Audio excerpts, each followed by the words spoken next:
En enero del año 2025, en este mismo espacio, 4 economistas, Ignacio Briones, Óscar Landerreche, Rafael Berguán y Andrea Butelman, nos plantearon las 13 verdades incómodas para una agenda de reformas radicales.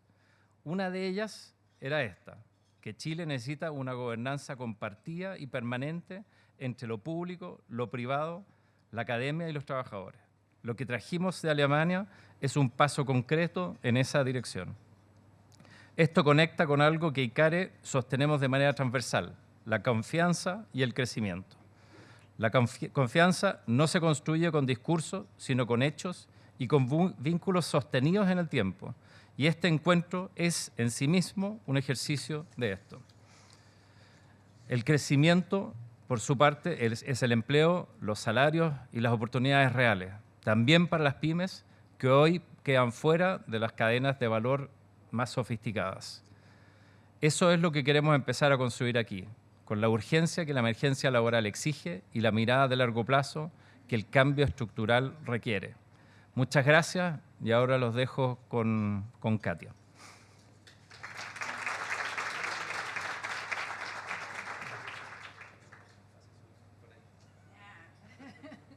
Estamos aquí. Gracias. Estamos fit para subir por el escalón alto. Muy buenos días, qué gusto verlos a todos. Wow, esto es como la concreción de un sueño hecho realidad, sobre todo para esta corporación nueva que se llama Grande Pyme, incipiente, y estar en este espacio realmente es un honor, un privilegio y muy agradecida con nuestros anfitriones por haber confiado en este proyecto y hoy día están materializando la entrega de este documento. Voy a leer porque no quiero olvidar a nadie y tengo mucho que agradecer. Quiero partir saludando a los subsecretarios Karl Franz Köhler, Gustavo Rosende, Fernanda Valdés y Carolina Rossi. Muchas gracias a todos por estar aquí. Sabemos lo valioso que es su tiempo como autoridades y por recibir también en representación del gobierno el trabajo que hoy les vamos a entregar. Gracias también a ICARE y a la Cámara de Comercio Chileno-Alemana, socios desde el primer día en esta misión a Alemania. Gracias a José Miguel Benavente, a Rodrigo Krell y a sus equipos, que fueron quienes sistematizaron y trabajaron en las propuestas finales que hoy estamos entregando. Gracias a Ignacio Briones, a Óscar Landerreche, a Michelle Lavé, que después van a conversar con nosotros sobre estas propuestas, y con Marily Luders, que va a estar moderando esta conversación tan interesante. Y por supuesto, muchas gracias a cada uno de los más de 50 representantes del sector público, privado y académico que se sentaron en nuestras mesas de trabajo durante estos meses. Sin ese compromiso, hoy no tendríamos nada concreto que entregar a las autoridades. Para nosotros, este es un hito muy relevante. Hace unos meses viajamos a Alemania a mirar de cerca el modelo Mittelstand, buscando aprendizajes que fueran aplicables a un problema muy chileno. Nuestras pymes producen hoy menos de la mitad de lo que produce la gran empresa y el desempleo juvenil es de los más altos de la OCDE. Este viaje duró pocos días, pero lo que vino después, estas mesas de trabajo, esta discusión, es lo que realmente importa. Y hoy es lo que entregamos como propuestas muy concretas. Grande Pyme es una corporación que nació hace poco tiempo, un año, cumplimos un año. Y hoy estamos ya sentados discutiendo temas relevantes para el país, con un grupo de personas absolutamente incidentes en sus definiciones. Eso no es menor para nosotros. Nuestra misión como Grande Pyme es articular a la gran empresa con la pyme, al sector público con el privado, a la academia con la industria, y este encuentro es exactamente eso, el objetivo de Grande Pyme hecho agenda concreta. Gracias por eso, gracias por tanto, y ahora... no sé si están, los 4 subsecretarios ya llegaron, me habían dicho que venían en un taco, sí, ya. Entonces invito a pasar a los subsecretarios de Economía, Trabajo, Educación y Ciencia, si se pueden acercar para entregarles el documento, Holger también. Entregarles el documento, sacarnos la foto de rigor y vamos al contenido ya, en concreto con José Miguel y su presentación.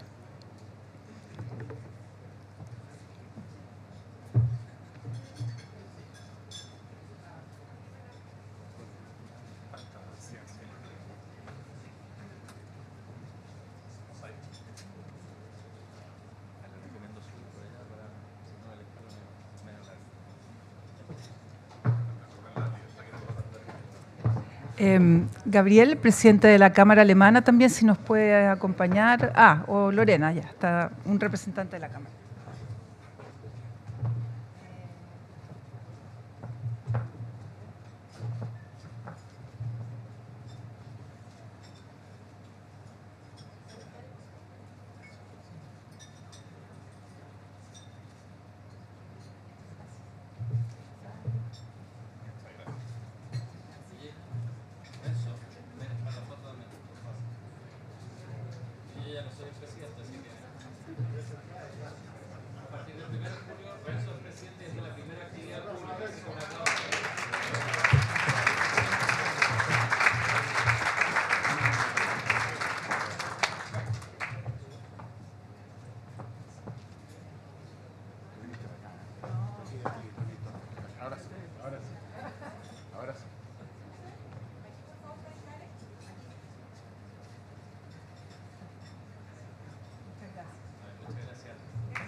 Bien, invito ahora a pasar al subsecretario de Economía y al subsecretario de Trabajo, que van a dar unas breves palabras de salud y recepción de esta información. Y una vez finalizados sus discursos, invitamos a José Miguel a hacer la presentación del contenido del documento. Muchas gracias, subsecretarios.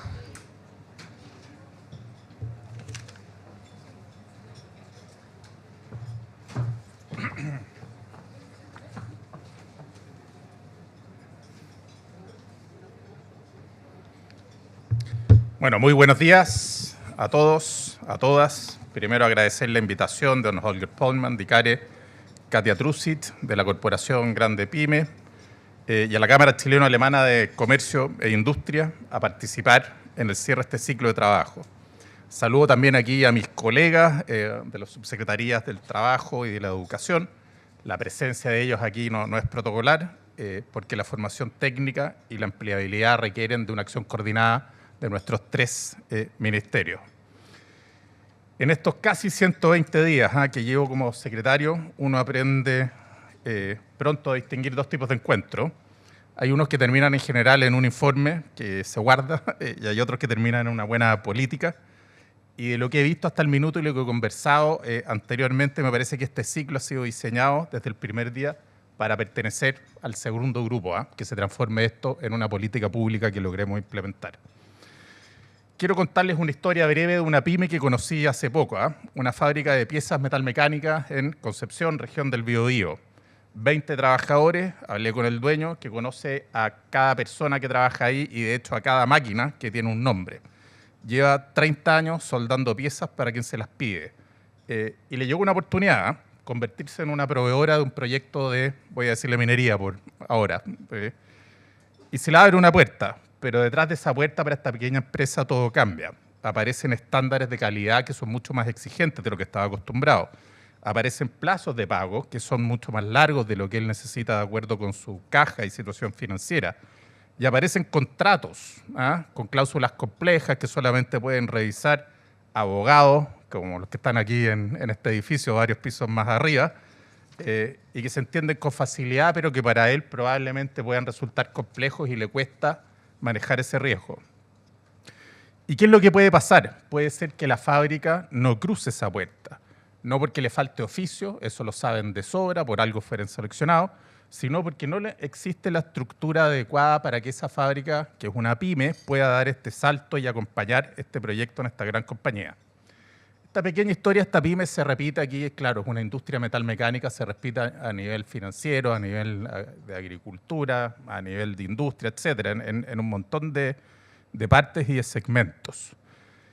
Y quiero recorrer este problema con ustedes de tres formas. Primero, ¿por qué la puerta no se cruza? Segundo, ¿qué estamos haciendo nosotros para abrirla? ¿Y cómo se debería ver Chile entonces cuando se logre cruzar o al menos abrir esa puerta para tratar de cruzarla? Primero, ¿por qué no se cruza? nosotros creemos que hay un problema de confianza. Aparece siempre esta gran tensión donde las grandes empresas le exigen a estos proveedores estándares de seguridad, estándares de medio ambiente, de calidad, hoy en día de compliance, pero rara vez estas grandes empresas invierten en estos proveedores para que ellos logren alcanzar estos estándares. Y ahí se genera este problema de confianza. Ahí dicen, bueno, yo no sé si van a ser capaces entonces estas pequeñas empresas de cumplir con los estándares que le estamos exigiendo. Hace ya 18 siglos, alguien a quien yo leo, sobre todo en los últimos días, Marco Aurelio, anotó en sus meditaciones una idea que resume bien esta tensión. Dice, lo que no es bueno para la colmena no es bueno para la abeja. Así, cuando una gran empresa exige estándares a su proveedor, pero no invierte en que pueda alcanzarlo, debilita la colmena entera de la cual la misma gran empresa depende. En este sentido, la salud del proveedor de la pequeña empresa no es un gesto de generosidad, sino que es una condición de competitividad propia de la gran empresa, Los números afirman esta intuición. Algo alcancé a leer aquí el informe McKinsey, Grande Pyme. Las pymes generan, según este informe, con su propia metodología, un 64% del empleo formal del país, pero aportan solo el 12% de las ventas. Su productividad equivale en consecuencia al 44% de las grandes empresas. Cerrar esta brecha, según el estudio, podría aumentar nuestro Producto Bruto en hasta un 6%. Imagínense lo necesario que es hoy día para todos nosotros poder contribuir con puntos para nuestro Producto Interno Bruto. Sigo con nuestra fábrica de Concepción. Esto no es una anécdota, como les dije, es una realidad, es el retrato efectivo de una brecha de productividad que se explica en parte por vínculos débiles que existen entre grandes empresas, grandes proyectos y las pymes. Es un problema de integración productiva y los problemas de integración se resuelven con políticas públicas, que espero, como les dije yo, que podamos avanzar en ese sentido. Segundo, ¿qué es lo que estamos haciendo nosotros hoy día, sin perjuicio de lo que vamos a hacer ahora más adelante para abrir nuestra puerta? Y me voy a referir brevemente a estos aspectos. Como ustedes saben, nuestro gobierno en abril ingresó el proyecto de Ley de Reconstrucción Nacional y Desarrollo Económico y Social. Y estamos trabajando actualmente, junto con el Ministerio de Hacienda, en una mesa de trabajo ProPyme, del que nacerá prontamente un Estatuto PYME 2.0. De esta agenda quiero destacar en esta oportunidad brevemente 3 líneas, porque me parece que remueven los obstáculos que nuestra fábrica Concepción ha encontrado para cruzar esta puerta.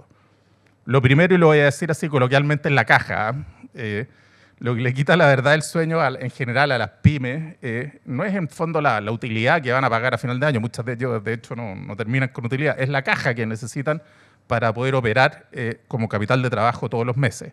Y en ese sentido, una de las cosas que estamos evaluando es extender el plazo para el pago del IVA, entero pago del IVA, que hoy día tienen un plazo 60 y queremos llevarlo un poquitito más adelante a 90 días, a ciertas pymes que cumplan con el requisito. Para una empresa grande quizás esto sea un tecnicismo, pero para esta fábrica eventualmente este plazo adicional puede ser una diferencia entre pagar los sueldos a tiempo o no pagarlos. Y además vamos a poner en orden los plazos de pago. Yo lo dije ya hace algunos días atrás que queríamos generar una cultura de pago dentro de plazos. Reglas claras de recargo para que no sean las pymes las que tengan que soportar financieramente las moras en el pago de las facturas que se le adeudan. Lo segundo es sacar trabas a las pymes que empiezan su negocio. Vamos a reducir los requisitos para obtener patentes provisorias, porque no puede ser que un negocio tenga que esperar meses, y aquí cuando digo meses son casi años, casi un año, de hecho, antes de empezar a emitir la primera factura. En junio ya presentamos, y esto lo estamos tramitando, de hecho ayer hasta tarde, un proyecto de ley que lo denominamos Ley de Pagaré Electrónico, pero en realidad está orientado a reducir sustancialmente los trámites notariales presenciales, bajar costos y acotar tiempos que estamos seguros va a tener un impacto muy potente para las pymes. Y la tercera, quizás la más difícil de poder abordar, son los costos de cumplir las reglas, porque los costos de cumplir las reglas no pesan lo mismo para una gran empresa que para una pyme. Voy a dar algunos ejemplos. Cuando aprobamos unas leyes, por ejemplo, la ley de ciberseguridad, la ley FinTech, la ley de protección de datos, la gran empresa las puede absorber con su departamento de compliance y va a tener efectivamente, claro, eventualmente que añadir después ese costo a los bienes o servicios que produzca, pero la fábrica, nuestra fábrica de Concepción, la trata de absorber primero con horas de sueño, con recursos que no tiene, y finalmente, claro, termina ahí entrampada en la imposibilidad de poder cumplirla. Para una gran empresa en este sentido, cumplir con las nuevas regulaciones puede ser un costo, pero para una pyme muchas veces es una barrera de entrada donde se le cierra esta puerta que nosotros hoy día queremos abrir. Y lo mismo ha ocurrido en materia laboral, ¿eh? No me voy a referir a esto porque se va a referir aquí mi distinguido colega subsecretario, pero cada medida reciente puede defenderse por separado, ¿eh? Uno puede decir, miren, en realidad sueldo mínimo, 40 horas, punto adicional de cotización previsional, pero sumado a esto y concentrado en pocos años, ¿qué es lo que esto significa para las pymes? Un desincentivo a la contratación de mano de obra. Además de las medidas puntuales, hay que cambiar la manera de mirar. Aquí hace 2 meses en el Ministerio tuvimos la suerte de recibir a la Comisión Nacional de Evaluación y Productividad, estaba por acá, allá está, la guía para la evaluación ex post de regulaciones, una metodología para medir si una ley cumple lo que prometió, porque aquí ustedes saben que las leyes muchas veces tienen un objetivo determinado, pero después no termina produciendo ese objetivo.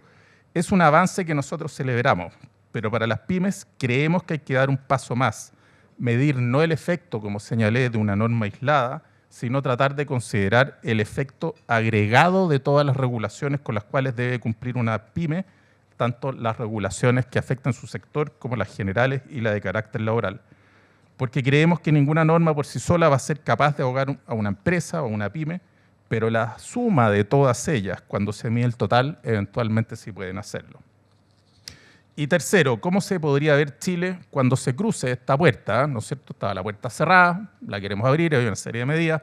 Acabamos de recibir esta información muy valiosa con políticas públicas que queremos implementar. Pero ¿cómo se debería ver esta puerta? Según me han dicho, yo no tuve la oportunidad de ir a Alemania, a pesar de que agradezco la invitación que me hicieron, pero está el modelo Mittelstand que inspiró este ciclo, ¿eh? Las MIPYMES allá en Alemania generan más del 55% del empleo y aportan, y miren la diferencia, 60% del PIB. Vaya diferencia que tienen ellos aquí con Chile. El peso del empleo se traduce en un peso equivalente en la generación de valor. Y esta integración en Alemania no fue un accidente. Fue el resultado de una política deliberada y de una cultura de colaboración que creo que nosotros hoy día, a partir de esta reunión, podemos empezar a construir. Séneca, romano, de la escuela estoica, lo expresa con una imagen que creo que grafica bien el punto, ¿eh? Nuestra sociedad, dice él, es muy semejante a una bóveda de piedras que se vendría abajo si las piedras no se sostuvieran las unas a las otras. Una bóveda no se sostiene por la piedra más grande, sino porque cada piedra soporta a los demás. Quítese cualquiera, incluso la más pequeña, y toda la estructura cede. Y eso, en mi opinión, y no otra cosa, es lo que es justamente una cadena de proveedores, un encadenamiento productivo. Y nuestra fábrica de Concepción es esa pequeña piedra que sostiene esta bóveda que requiere esta gran empresa para poder producir. Entonces, cerrar la brecha de productividad de nuestras pymes significan cosas muy concretas. Significa que esta fábrica de Concepción y una empresa de servicios forestales, por ejemplo en Los Ríos, y miles más crucen por fin esta puerta, que se conviertan en proveedoras permanentes de grandes empresas con contratos estables y trabajadores certificados. Significa que un maestro guía en esta fábrica, a quien tuve la suerte de conocer, puede ahora formar un aprendiz técnico con el mismo rigor que exige una gran empresa y que ese aprendiz tenga al terminar su formación un empleo esperándolo. Significa que el crecimiento de Chile se apoye también en los cientos de miles de pymes que hoy día sostienen el empleo del país y no solamente en las grandes empresas. Entiendo que más tarde, a quien tuve el gusto de conocer hace poco, don José Miguel Benavente aquí presentará a continuación el rol de la gran empresa como ancla, el financiamiento de largo plazo para las empresas proveedoras, el fortalecimiento de los comités productivos regionales que dialogan directamente con la agenda que está aquí bajo conversación. Como gobierno las vamos a estudiar con la misma seriedad técnica y con la misma dedicación con la cual fueron elaboradas y evaluaremos cuáles pueden incorporarse a los instrumentos que nosotros administramos a través de nuestros servicios Corfo y Cercotec principalmente. Como les decía al comienzo, hay dos tipos de encuentros, los que terminan en ese buen informe que se guarda en el cajón y los que terminan en una buena política pública. De nosotros, de los que estamos acá, depende que lo que hagamos aquí termine en una política pública y no en un cajón. Yo como subsecretario, como en representación del gobierno, del Ministerio de Economía, asumimos este compromiso. Y así la próxima vez que tenga que contar esta fábrica, de esta manufacturera de Concepción, esperemos que sea con la puerta abierta, con un Chile donde el tamaño de una empresa deje de determinar su lugar en la cadena de valor. Muchas gracias.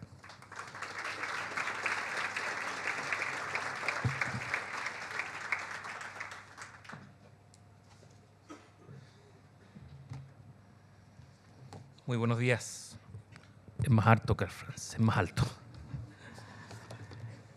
Muy buenos días. Quisiera comenzar agradeciendo, por supuesto, a que nos hayan convocado aquí a conocer este trabajo. También me quedé con las ganas del viaje. Hicimos todo lo necesario, pero será para una próxima. Sin embargo, hemos seguido muy de cerca lo que fue aquel viaje, y básicamente también porque creemos que estamos en una línea muy similar en un par de proyectos que estamos trabajando, junto con la Subsecretaría de Educación Superior también, en torno a los temas de formación, capacitación, certificación e intermediación laboral, que hoy día son los temas que más nos preocupan. Este conversatorio, por lo tanto, ocurre en un momento especialmente relevante, y quiero profundizar mucho más porque creo que el escenario lo conocemos todos, que está relacionado con la cifra de desempleo dramática desde mi punto de vista que tenemos hoy día en nuestro país. La tasa de desempleo nacional, como ustedes bien saben, llegó al 9.4%.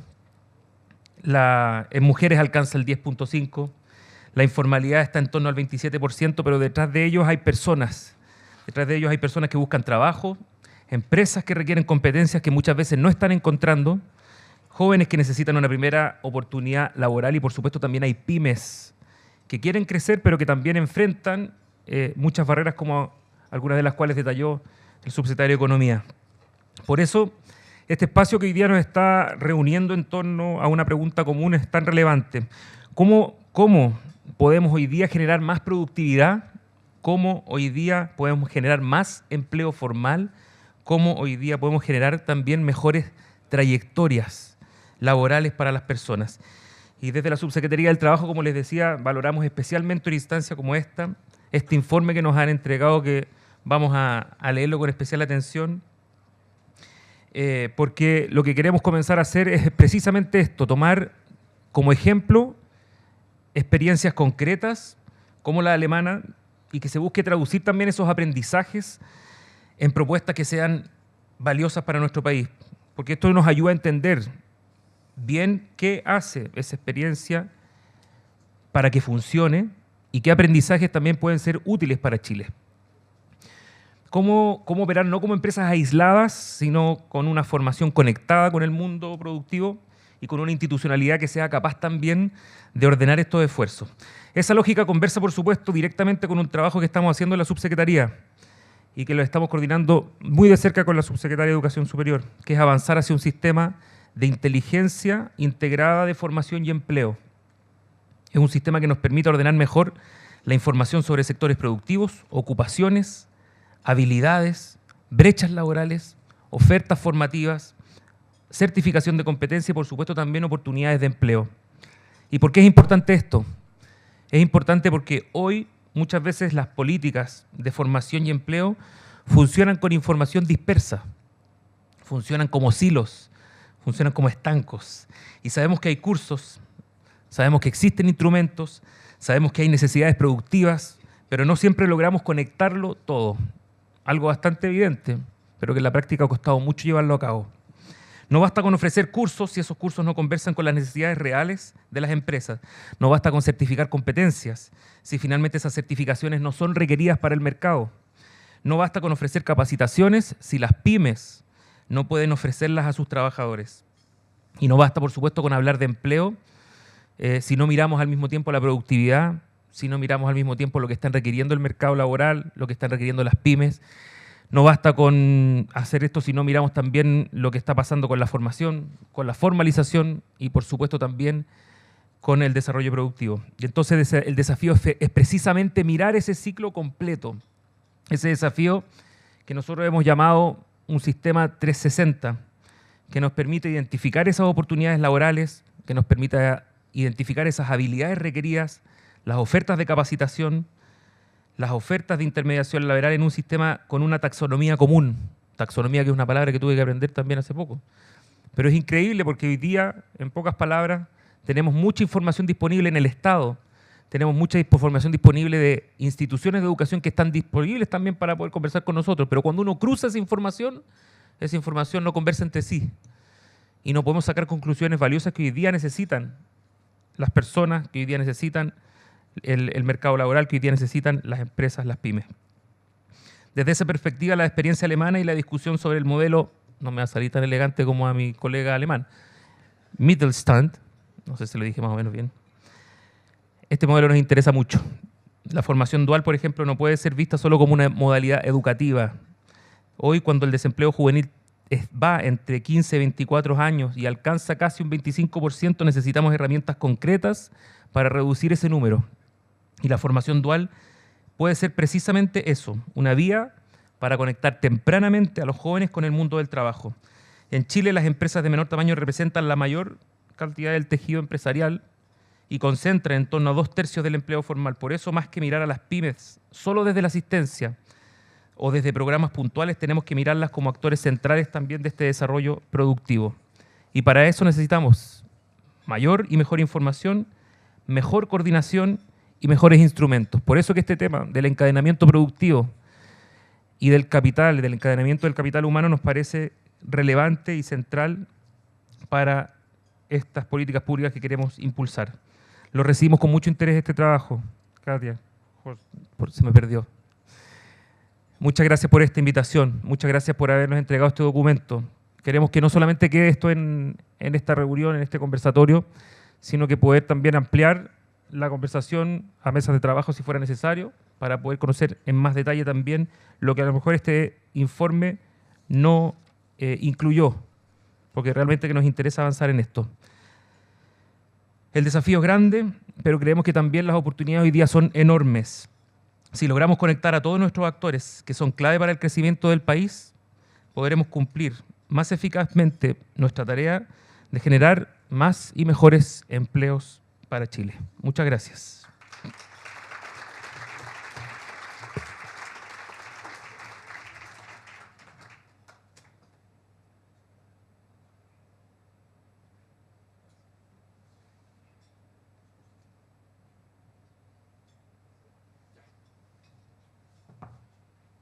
Bueno, buenos días a todas y a todos. ¿Se escucha ahí bien? ¿Sí? Bueno, muchas gracias por la invitación. Primero a Katia por haber confiado en mí y también al trabajo conjunto que hicimos con Rodrigo de la comisión para poner estas propuestas, que se nutre, como bien decía, el subse de economía, y creo que es parte de las cosas que debemos conservar en nuestro país, que uno construye sobre lo que se ha hecho antes. Y que también las autoridades nuevas estén disponibles para escuchar sobre eso y ver y recoger las cosas que pueden ser interesantes en su orientación. Así que muchísimas gracias, Subse, por sus palabras en ese sentido. A Icare, obviamente, por recibirnos en esta casa, donde, no sé si ustedes muchos se han dado cuenta, hay 3 subsecretarios en ejercicio y 2 subsecretarias ex-subsecretarias. Y creo que eso de alguna manera también da cuenta de un espacio de conversación para discutir estos temas que creo tanto nos motivan. La idea es, brevemente, y en virtud de los tiempos más brevemente aún, voy a hablar sobre la presentación de lo que discutimos en 2 dimensiones, que tiene que ver con encadenamientos productivos principalmente y los temas de formación particularmente técnica, como resultado de un trabajo, y ya lo han dicho antes, de este viaje que se hizo a Alemania, que es uno de los casos paradigmáticos, a pesar que en el informe hay otros casos también bien interesantes, como el australiano, de esta mirada que ha tenido la cultura alemana para sacar adelante este segmento de la empresa que en alemán se llama como Mittelstand, que creo que es la palabra correcta, que principalmente es un tipo de empresa que en general está vinculada dentro de la cadena y no es una pyme que está orientada principalmente al mercado final, sino que forma parte de la cadena productiva Y creo que el secreto, que es el más importante y que el trabajo trata de relevar, es que está anclada al territorio. Y por lo tanto, justamente la propuesta tiene que ver con que la organización, la coordinación, como ambos subsecretarios mencionaban, está vinculada principalmente con el territorio. Y lo bueno es que hemos avanzado en varias dimensiones con respecto al tema territorial y toda la propuesta descansa en esta idea, ¿no es cierto?, del territorio. Entonces, bien rápidamente, el punto de partida, obviamente, es un conjunto, ¿no es cierto?, de grandes empresas, donde en el caso por la estructura productiva que tenemos en Chile, recursos naturales, generalmente las empresas son grandes en términos de escala y por lo tanto tienen un poder de adquisición, en el fondo, muy importante para encadenamientos productivos, sobre todo aguas arriba, en el fondo, que es caso, por ejemplo, que menciona el subsecretario de Economía, ¿no es cierto?, de Concepción, como proveedoras, ¿no es cierto?, de estas empresas grandes. Lo segundo, en la propuesta también descansa en la idea de que obviamente esto generalmente, como muchos países lo han hecho, uno parte con pilotos y ensayos, ¿no? En el documento hay una propuesta de algunos sectores en los cuales algunos más maduros, otros más incipientes, en los cuales puede ser una buena alternativa para probar, ¿no es cierto?, este mecanismo, sin necesariamente poner todo el peso de la ley, sino que también transitar con algunos ensayos que se pueden hacer a nivel territorial que pueden ser importantes. Lo tercero, esta propuesta descansa en instrumentos que actualmente existen. O sea, por lo tanto, la idea no es inventar la rueda, quizá en algunos casos refocalizar algún instrumento que está en la Corfo y en Cercotec y otros que pueden ser tremendamente importantes, por ejemplo, los de CENSE, para articular esto. Y principalmente, obviamente, basado en temas, ¿no es cierto?, de tanto chilenos como extranjeros vinculados con la formación de competencias en un sistema dual un poquito más sofisticado que existe actualmente. Bueno, hay muchas cosas en el fondo que uno puede aprender del caso del Mittelstand, en el fondo alemán. No solamente el anclaje al territorio, sino, como bien decía, esto tiene que ver con una especialización en cadenas, que es bien importante. Como bien decía el subsecretario, esto no tiene que ver con responsabilidad social o una medida que de alguna manera que no sean mecanismos, ¿no es cierto?, en los cuales ambas partes se vean beneficiadas de participar. Muchas veces el problema es que no se encuentran, hay problemas de información, hay problemas, ¿no es cierto?, de desconocimiento, hay problemas incluso de barreras que enfrentan ambas partes, ¿no es cierto? Y la propuesta está orientada en esa dirección, de ver estos espacios y generar un lugar de encuentro en el cual cada parte, ¿no es cierto?, participe poniendo de su parte, ¿no es cierto?, en búsqueda, como decía el subsecretario de Trabajo, ¿no es cierto?, también que entender de que esto es una bóveda y que hay piezas y partes que participan y son ambas muy importantes, a pesar que el tamaño medio en ventas, como generalmente se mide actualmente, puedan ser bastante distintas. El tema de la formación técnica vinculada con la producción, quizás el caso alemán es el más paradigmático con respecto a la pertinencia, perdón, que tiene que ver en la formación técnica, ¿no es cierto?, vinculada con las necesidades que tienen el sector productivo. Y obviamente han habido ensayos en Chile, pero a veces ha caído, y creo que parte de la propuesta es que se ha visto muy a nivel agregado y nacional, y creo que una de las particularidades que necesitamos movernos ahora es al territorio. Obviamente el trabajo está estructurado en ambas partes, ¿no es cierto? Una que estuvo vinculado, y agradezco a todos los que participaron en este espacio, ¿no es cierto?, coordinado por Katia, Grande Pyme, ICARE y otros, ¿no es cierto?, en temas de formación dual, pero también los temas de encadenamientos productivos que son fundamentales, y la idea justamente es que ambas calzaban dentro de una institucionalidad común, principalmente en el territorio. El diagnóstico, ustedes lo conocen, mucha fragmentación institucional, ¿no es cierto? Estas son todas las instituciones que directa o indirectamente participan, no solamente en los temas de formación de competencia y capital humano, particularmente la parte técnica, sino también, ¿no es cierto?, los temas de encadenamientos productivos, y lo cual uno del diagnóstico que proponemos es que efectivamente tenemos una fragmentación institucional y que les cuesta mucho organizarse, sobre todo en el trabajo operativo en sectores que están vinculados muchas veces al territorio. Entonces, la propuesta es bien sencilla, en realidad, no hace ninguna cosa novedosa, que es principalmente decir, bueno, existe hoy día, y ya están implementados en cada una de las regiones, una institucionalidad que son los comités de desarrollo productivo regionales. Están constituidos y operando. Más aún, estos son liderados por los gobernadores o las gobernadoras, que creo que no tenemos ninguna, y el cual además hubo un cambio de gobernador entre medio, por lo tanto fueron validados por los gobernadores entrantes, y creo que eso es tremendamente importante como señal. Y esto fue, de alguna manera, delegar en un conjunto de un cuerpo colegiado, ¿no es cierto?, liderados por los gobernadores, como les decía, de la asignación de recursos asociados a 24 instrumentos de la Corfo más 9 instrumentos de Cercotec, que en el fondo con una línea presupuestaria, para los que conocen la jerga, ¿no es cierto?, desde el punto de vista presupuestario, esto es muy importante cuando uno tiene una línea presupuestaria del Comité de Desarrollo Productivo Regional de Antofagasta, por ejemplo, Y por lo tanto, aprovechar esa experiencia. La Corfo hizo esto hace mucho tiempo atrás, por eso es muy importante cuando uno va construyendo con lo que se hace. Los primeros comités se hicieron 2, en el fondo, hace 10 años atrás, y en la administración pasada se implementaron en todas las regiones, y por lo tanto todas las regiones tienen un comité funcionando y asignando recursos, algunos de ellos por lo menos hace 3 años, los últimos 1 año, y por lo tanto creo que es una base sobre construir sobre lo que ya existe.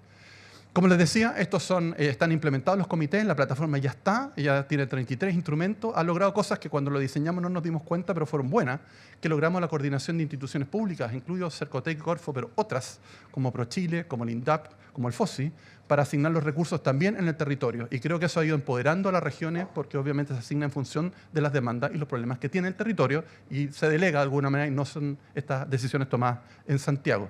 Para que sepan ustedes, más o menos 1/3 del presupuesto de la Corfo hoy día en los temas de promoción asociada a emprendimiento, innovación y desarrollo productivo, en este momento se desarrolla y está delegada en los comités. Por lo tanto, son montos importantes y también capacidades importantes.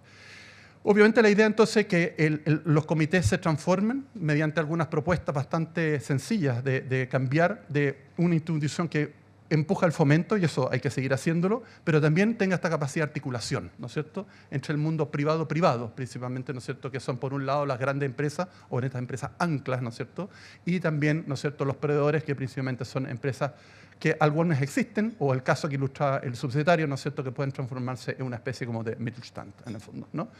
Esto significa, obviamente, que uno lo articula a través de temáticas sectoriales, y esto es bien importante porque obviamente hay mucha especificidad de cada uno de los temas, y por lo tanto ponerlo en el contexto de un territorio y un sector, o sea, el doble vínculo creo que es clave, que es lo que hace la propuesta. Y un desafío es principalmente resolver lo que economistas llamamos asimetrías de información. Obviamente a veces no se encuentra la oferta con la demanda por un problema de asimetría de información, y por lo tanto, por ejemplo, las grandes empresas que pongan, ¿no es cierto?, visiblemente en un espacio más neutral, como son estas mesas, sus demandas, de alguna manera en términos de competencias y también de necesidades, ¿no es cierto?, de ofertas, en este caso de proveedores, este espacio sea la forma natural, ¿no es cierto?, para plantearlo. De nuevo, esto es lo que hace Alemania, esto es lo que hace de alguna manera también otros países como Australia y otros casos que se ilustran. Y obviamente requiere competencias técnicas específicas, ¿no es cierto? Hay una propuesta específica, ¿no es cierto?, de estas entidades técnicas de articulación que son las capaces de hacer este trabajo, ¿no?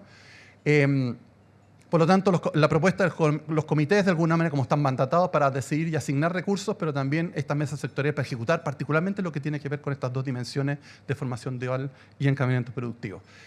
No iré en detalle, pero de alguna manera, tanto en la presentación que está disponible como también en el informe, ¿no es cierto?, que el grupo trabajó y que se acaban de entregar, obviamente, a las autoridades, pueden mirarlos con más cuidado. Obviamente, ¿cómo se financian esto? Primero que nada, es bien interesante porque esto ya existe. Se ha hecho en Chile, lo hicimos en un caso particular y funcionó bastante bien, en un sector nuevo que todos conocen, de alguna manera, que tenía una dinámica un poco más lenta, pero se llama de hidrógeno verde, en la zona de Magallanes, que se hizo un acuerdo, obviamente, entre los grandes productores, que vendrían a ser, ¿no es cierto?, las grandes empresas, los desarrolladores y la oferta, ¿no es cierto?, que se está desarrollando, en Chile se está desarrollando. Esto fue el acuerdo de Magallanes, que precisamente hace exactamente lo que estamos hablando, porque el contenido tiene que ver con temas de formación de competencia, en las cuales obviamente instituciones como INACAP y otras que están vinculadas a formación técnica les dio una señal muy clara de cómo reorganizar su oferta. Y también hicimos como Corfo un conjunto de licitaciones de proveedores de piezas y partes, de electrolizadores y aerogeneradores que ya están funcionando en el estudio de ingeniería, justamente con el compromiso de que las grandes, en este caso, adquieran, si es que existe, a precios razonables y a costos razonables, obviamente contenido local, ¿no es cierto?, de esa oferta. Por lo tanto, esto ya está ocurriendo en algunos casos bien interesantemente, y creo que la idea de la propuesta es expandirlo en otras dimensiones. Ahí todo esto opera en el territorio. Esto es una mesa liderada, un programa que existe en la Corfo, se llama Transforma, y que lo lidera el gobernador regional. Por lo tanto, esto no está centralizado, y yo creo que eso es clave. Ahí está un poco el tema del financiamiento en base, como les decía, a instrumentos que tiene la Corfo actualmente. Esto necesita financiamiento de las grandes empresas, sobre todo las empresas anclas, en el fondo para el desarrollo de estas competencias, para darle también una señal de interés. Funciona con corporaciones de derecho privado, muchas de ellas, ¿no es cierto? Y obviamente es un canal informativo para los temas de los instrumentos de la CENSE que le da pertinencia al desarrollo. Esto, perdón, hay una rayita que está medio amarra ahí, pero es una gobernanza tripartita, que creo que es el secreto de alguna manera que todos decimos, pero es difícil operacionalizarlo, y aquí hay una propuesta concreta de cómo hacerlo entre el Estado, las empresas y las instituciones, en este caso, de formación técnica. Lo clave de esto es dos palabras. Uno, que es gran empresa, es como el ancla. Esto es bien importante. Esto no es supply side, sino demand driven, como decimos los economistas. Y segundo, bien importante, el tema anclado al territorio, ¿no? Son sectores específicos, obviamente, temáticas específicas que están vinculadas al territorio.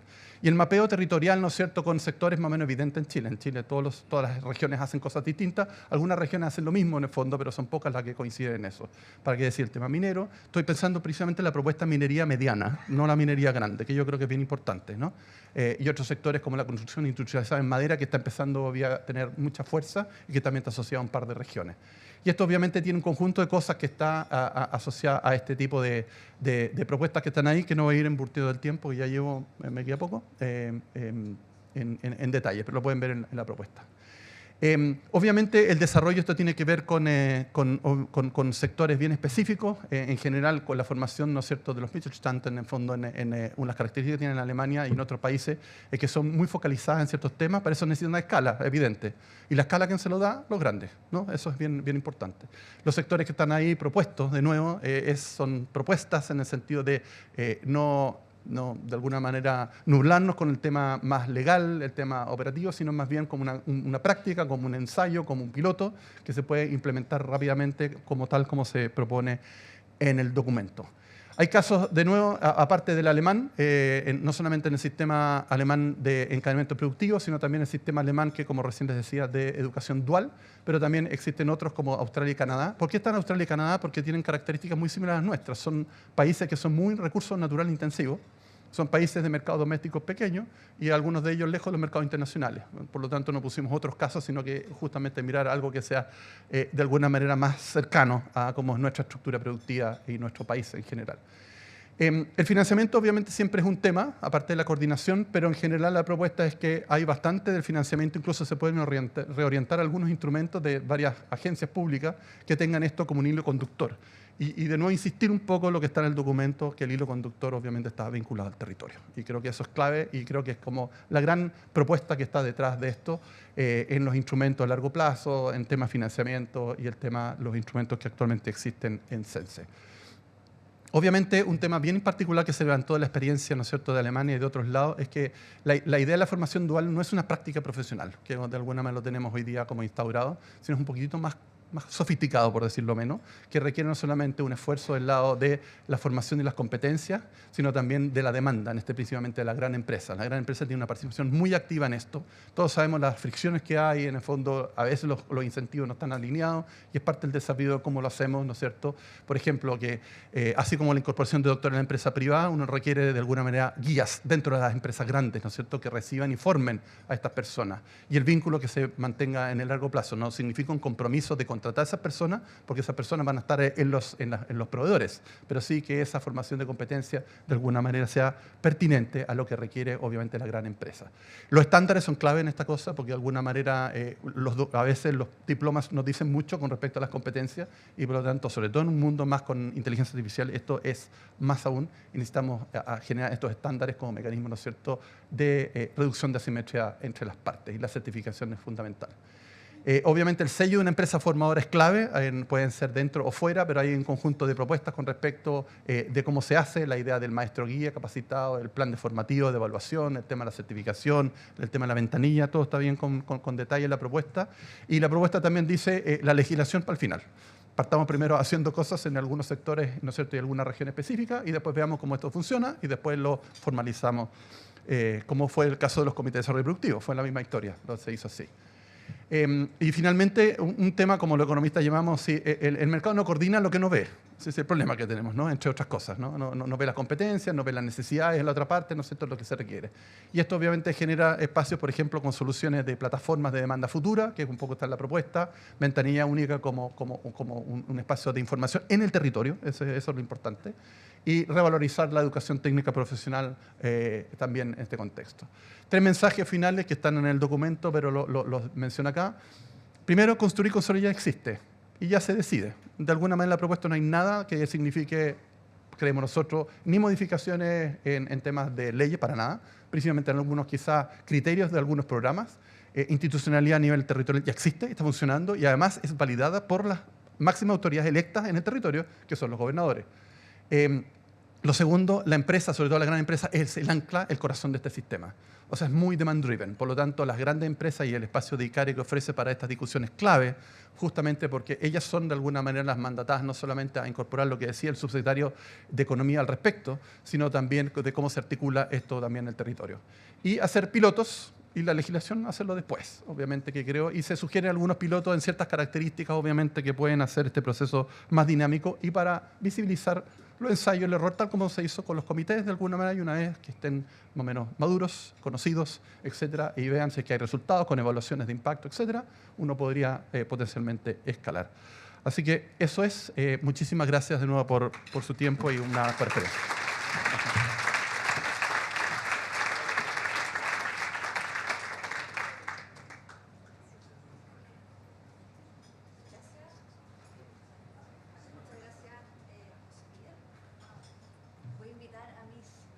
Listas, por favor, que se sumen conmigo al escenario.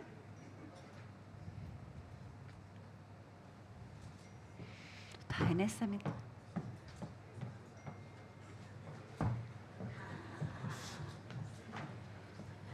Ahí estamos.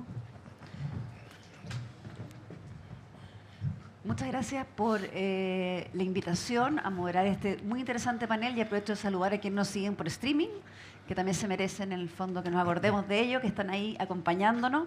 Yo creo que puedo darme la vuelta presentándolos a todos con todos sus títulos, pero creo que lo voy a hacer rápido para que aprovechemos este tiempo a hablar de lo que nos convoca. Así que tengo acá a tres grandes economistas: Ignacio Briones, exministro de Hacienda, académico de la UAI; Michelle Lavé, directora de empresa, asesora y economista también; y Óscar Landerreche, economista que debuta ahora como decano de la FEN de la Universidad de Chile.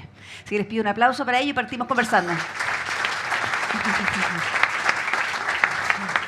Vamos a partir de lo macro, llegando hacia la propuesta que se hace en este documento, pero voy a partir por la provocación que hizo Holger. ¿Cómo se puede compatibilizar un momento de emergencia laboral con la construcción de capacidades laborales más profundas en el futuro? De alguna manera hay una tensión ahí en qué es lo que podemos hacer ahora y qué es lo que podemos hacer en el mediano plazo. Así que parto por ti, Ignacio. Está difícil, pero no veo cuál es el problema, para ser bien honesto. No veo cuál es la contradicción. Claro, o sea, si uno está siempre en la lógica de apagar el incendio, habría una contradicción, pero la verdad es que uno tiene que apagar el incendio y construir las nuevas casas, ¿ya? Y las nuevas casas suponen esa construcción de capacidades con un plan bien claro, ambicioso. Yo felicito esta iniciativa, encuentro que está bien armadita, sistematiza lo que venimos hablando hace tiempo y le da un contorno institucional para que pueda ser parte. Después lo vamos a hablar y tengo algunos comentarios, pero no veo ninguna contradicción. O sea, creo que hay que, como se dice, caminar y mascar chicle. Solemos en Chile exacerbar o demasiado dejarnos influir por el corto plazo, por lo que pasa. Entonces hoy día todo es un desastre, todo se ve negro. Y ese es el mal maldito que tenemos. Perdemos la mirada un poquito más amplia, que esto va a pasar, que hay desafíos importantes, que hay una emergencia laboral. Entonces la pregunta es cómo ustedes reaccionan a la emergencia con instrumentos de emergencia, pero sobre todo cómo se hace cargo de los problemas estructurales que no son de ahora. Si uno ve la tendencia del desempleo del 2010 a la fecha, es arriba del 7% grosso modo. O sea, si eso no es un problema estructural, yo no sé lo que es. Y ojalá que entremos a las verdades incómodas en materia de legislación laboral, que básicamente tiene que ver con... ¿Y tú ves espacio con el actual, como decías tú, esta conciencia de que ya hay problemas en el empleo que se arrastran? ¿Ves espacio para una agenda de reforma de los costos laborales y, como decías tú, de las verdades incómodas? Sí. Yo veo que esa en el mal tiempo buena cara hay una oportunidad en esta crisis, porque le hemos hecho el quite demasiado tiempo a una obviedad, que es que tenemos una regulación laboral que ya tenía problemas en el siglo XX, que no conversa con el siglo XXI, ¿verdad? Que tiene que adaptarse a la nueva realidad. O sea, a mí me gusta ver el sistema laboral como un sistema. Y todo sistema, si no se adapta a su entorno, perece, ¿no es cierto? Eso pasa con una célula, le pasa a ICARE, le pasa a una empresa que si no se adapta a su mercado quiebra. Bueno, el sistema laboral, no adaptarse y morir, ¿cuál es la muerte en el mercado laboral? Es el desempleo. Entonces, o lo adaptamos o lo adaptamos, digamos. Y acá el eslogan es como, no, es que ustedes dicen que hay que hacerlo más adaptable. Yo creo que, por supuesto, un sistema tiene que ser adaptable a su entorno. ¿Cómo podría tener una carga ideológica eso? No tiene ninguna. pero nuestro debate se entiende como con carga ideológica, entonces esto es precarizar. No hay peor precarización que no tener pega, me van a perdonar, porque estar en la informalidad. Entonces, o nos ponemos las pilas en eso y lo sacamos de la carga ideológica y decimos, el mundo cambia, las empresas requieren más adaptabilidad horaria, de jornadas, de funciones, un dato a la causa, y los propios trabajadores, ojo, las encuestas muestran que también los trabajadores, sobre todo los jóvenes, demandan mucha más adaptabilidad. Entonces, el sistema o se adapta o vamos a seguir teniendo este problema bien estructural, pero exacerbado, me temo. Michelle, ¿tú coincides con la idea de que se pueden hacer las dos cosas al mismo tiempo y que hoy día hay una urgencia de adaptabilidad? Totalmente. De hecho, creo que quizás es una oportunidad en el sentido de que se hace más obvio que es necesario hacer cambios.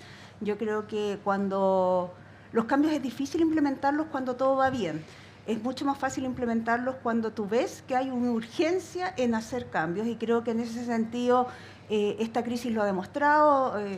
Todos los años que llevamos con crecimiento bajo, con un desempleo, ¿no es cierto?, creciente, porque ha sido creciente, solo demuestran de que no está funcionando lo que estamos haciendo y que tenemos que hacer cambio. Y por eso, al revés, creo que la coyuntura nos está dando un empujoncito a hacer los cambios que necesitamos. Pero quizás lo más interesante de esto es que este modelo alemán se basa principalmente en la estabilidad macro. Es básica para que el modelo funcione, y por lo tanto lo que necesitamos es conseguir esa estabilidad, esas reglas del juego claras, dejar de discutir acerca de cuán importante o no importante es el crecimiento en la economía. Algo se ha logrado en el último tiempo, mi sensación que es más que nada coyuntural nuevamente, porque hoy día estamos en una mala situación económica, pero de alguna manera aquí lo más importante de este sistema es cómo funciona la institucionalidad, y lamentablemente probablemente en el área económica estamos todos bastante de acuerdo, mucho menos de acuerdo en el área política, pero un sistema como este necesita que haya acuerdo también en lo político. Por lo tanto, si bien la emergencia laboral de alguna manera nos lleva a que sea más fácil discutir esto, mi sensación particular es que no sé cuánto puede durar un acuerdo así cuando ya no estemos en emergencia. Óscar, ¿tú crees que se puede llegar a un acuerdo por la emergencia que se mantenga, o como dice Michelle, probablemente podemos tomar ciertas medidas ahora, pero no podemos sostenerlas en el tiempo? Es que yo creo que estamos hablando de distintos tipos de medidas. O sea, hablar de la fragilidad de la política chilena, ¿no es cierto? Vemos que un par de eventos, ¿cómo vamos a decirlo?, judiciales en el Parlamento pueden cambiar los equilibrios dramáticamente. O sea, estamos hablando de una cosa muy... Y antes de eso ya era muy frágil la mayoría.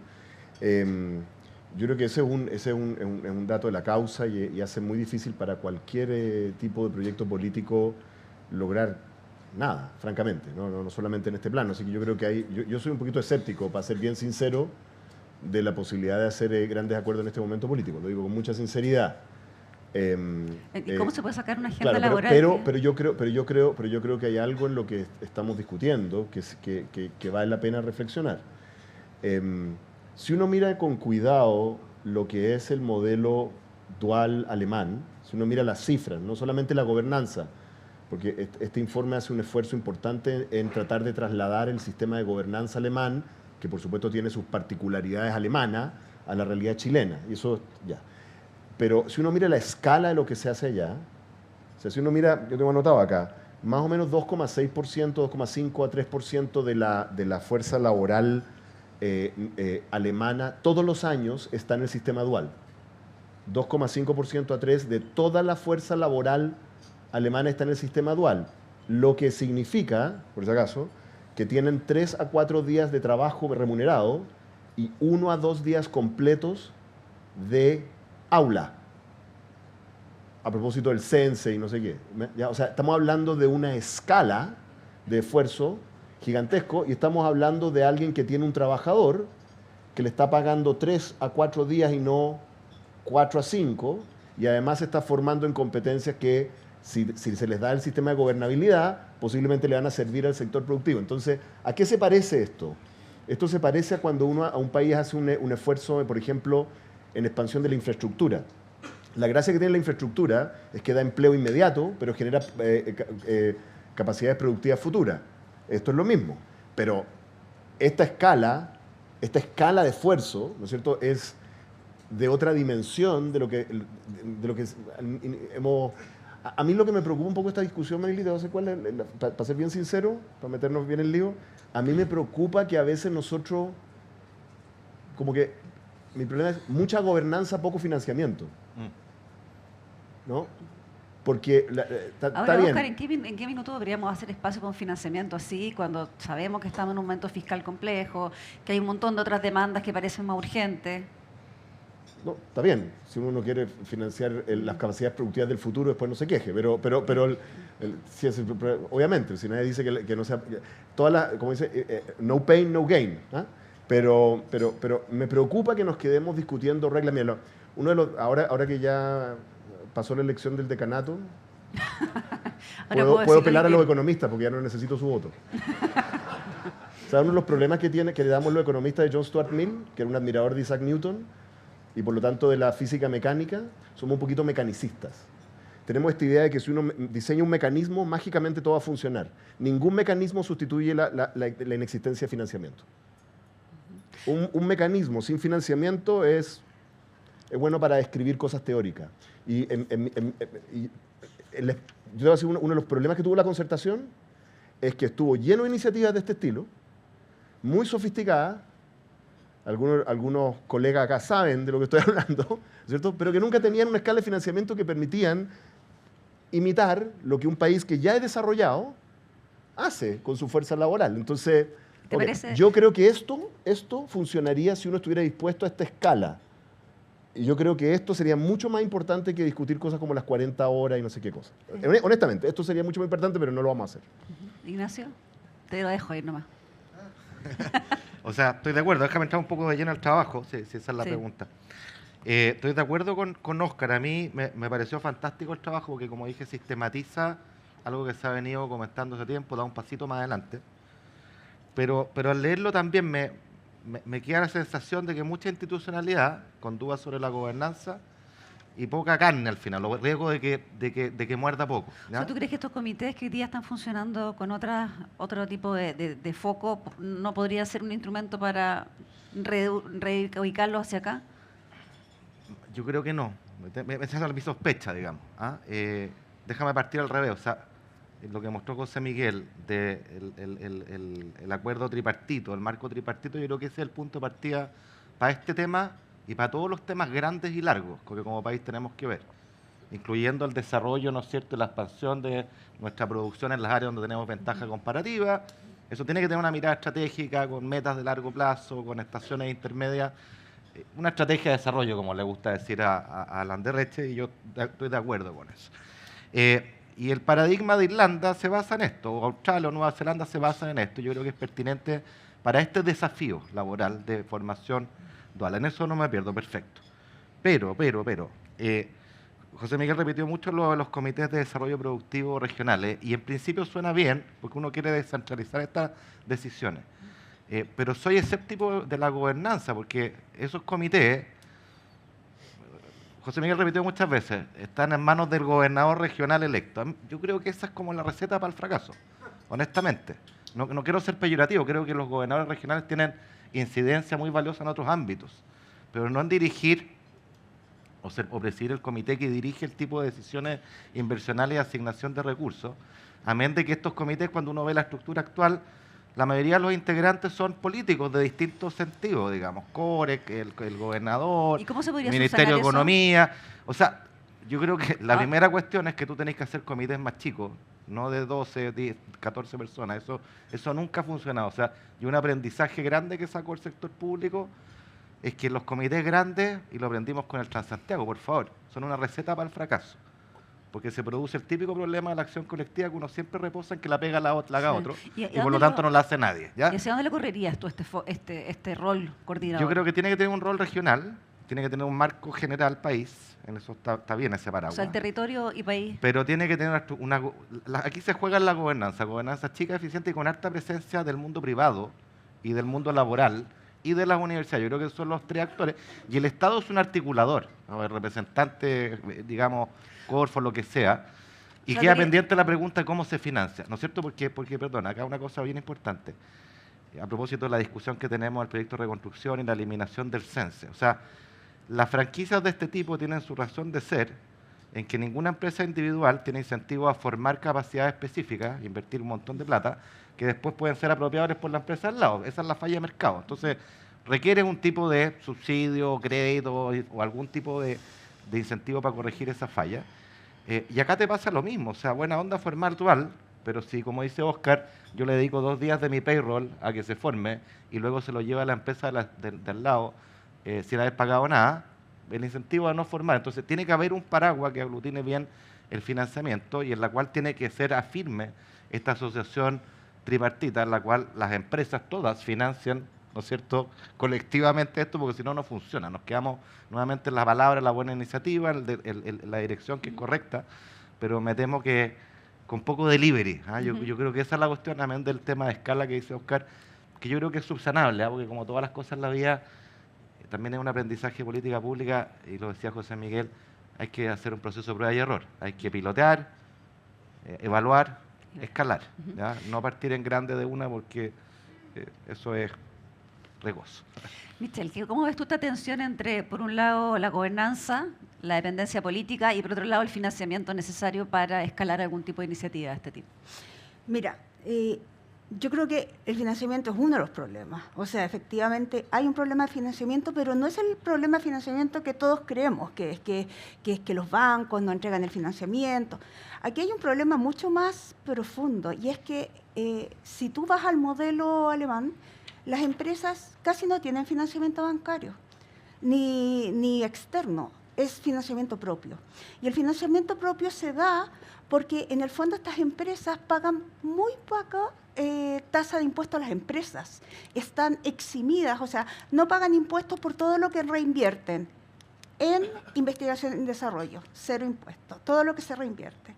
No pagan impuestos por todo lo que es construcción de infraestructura física, no pagan impuestos por lo que es, ¿no es cierto?, la educación de su gente. O sea, efectivamente, la tasa que pagan o la tasa que paga su utilidad reinvertida en la empresa tiende a 0. Esa es la realidad y por eso se pueden financiar.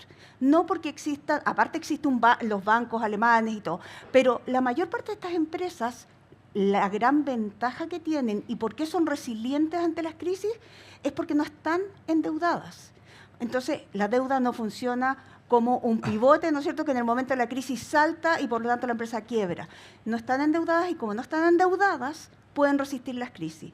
Ese es el primer problema. Entonces tendríamos que acordar, ¿no es cierto?, este impuesto 0 a la reinversión, que lo tuvimos en Chile, que funcionó, pero que se eliminó y se le puso el nombre del diablo. Ese es el primer problema. Ahora, realistamente estamos aprobando ciertos cambios tributarios, pero están muy lejos de eso. Muy lejos de eso todavía. Segundo problema es un problema laboral. Claro, efectivamente existe un problema en los incentivos, ¿no es cierto? ¿Por qué yo, empresa, voy a educar a un trabajador que apenas tenga la educación se lo va a llevar a alguien que le paga mejor sueldo? Pero aquí hay incentivos más básicos todavía. Primero, no tenemos una legislación laboral que permita este sistema. O sea, si queremos aplicar un piloto, tendríamos que tener una legislación laboral que lo permita. En Chile no se puede pagar menos que el salario mínimo por hora, ¿no es cierto?, proporcional a las horas trabajadas. Tú lo decías, tenemos, ¿no es cierto?, estas personas trabajan 2 días a la semana y estudian 3 días a la semana, cualquiera sea la forma en que se haga, digamos, en promedio. Tú tendrías que pagarle menos, ¿no es cierto?, que el mínimo, proporcional al salario mínimo. Pero resulta que si tú pagas proporcional, tú tienes a alguien formado que le estás pagando lo mismo. Y por lo tanto, ¿cuál es el incentivo a contratarlo? En Alemania, estas personas reciben entre un 30 y un 50% del salario mínimo. En Chile no se puede.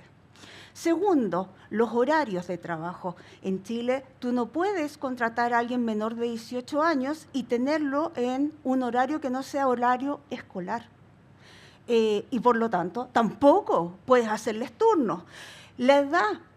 en Chile tú para estos sistemas no puedes contratar a gente mayor de 21 años. Ahora, Michelle, todas esas cosas son cosas que son legislativamente, digamos, se pueden cambiar o se pueden hacer excepciones, regímenes especiales. Yo imagino que eso es una cosa de decisión política más bien, más que estructuralmente un problema. Es que yo creo que es un problema estructural, porque nosotros tenemos un porcentaje de nuestra política que no está dispuesto a aceptarlo. Y ese es el problema, porque de hecho, solo déjame leerte un informe de las empresas, ¿no es cierto? Todo este sistema ha sido muy estudiado, ¿no es cierto? Y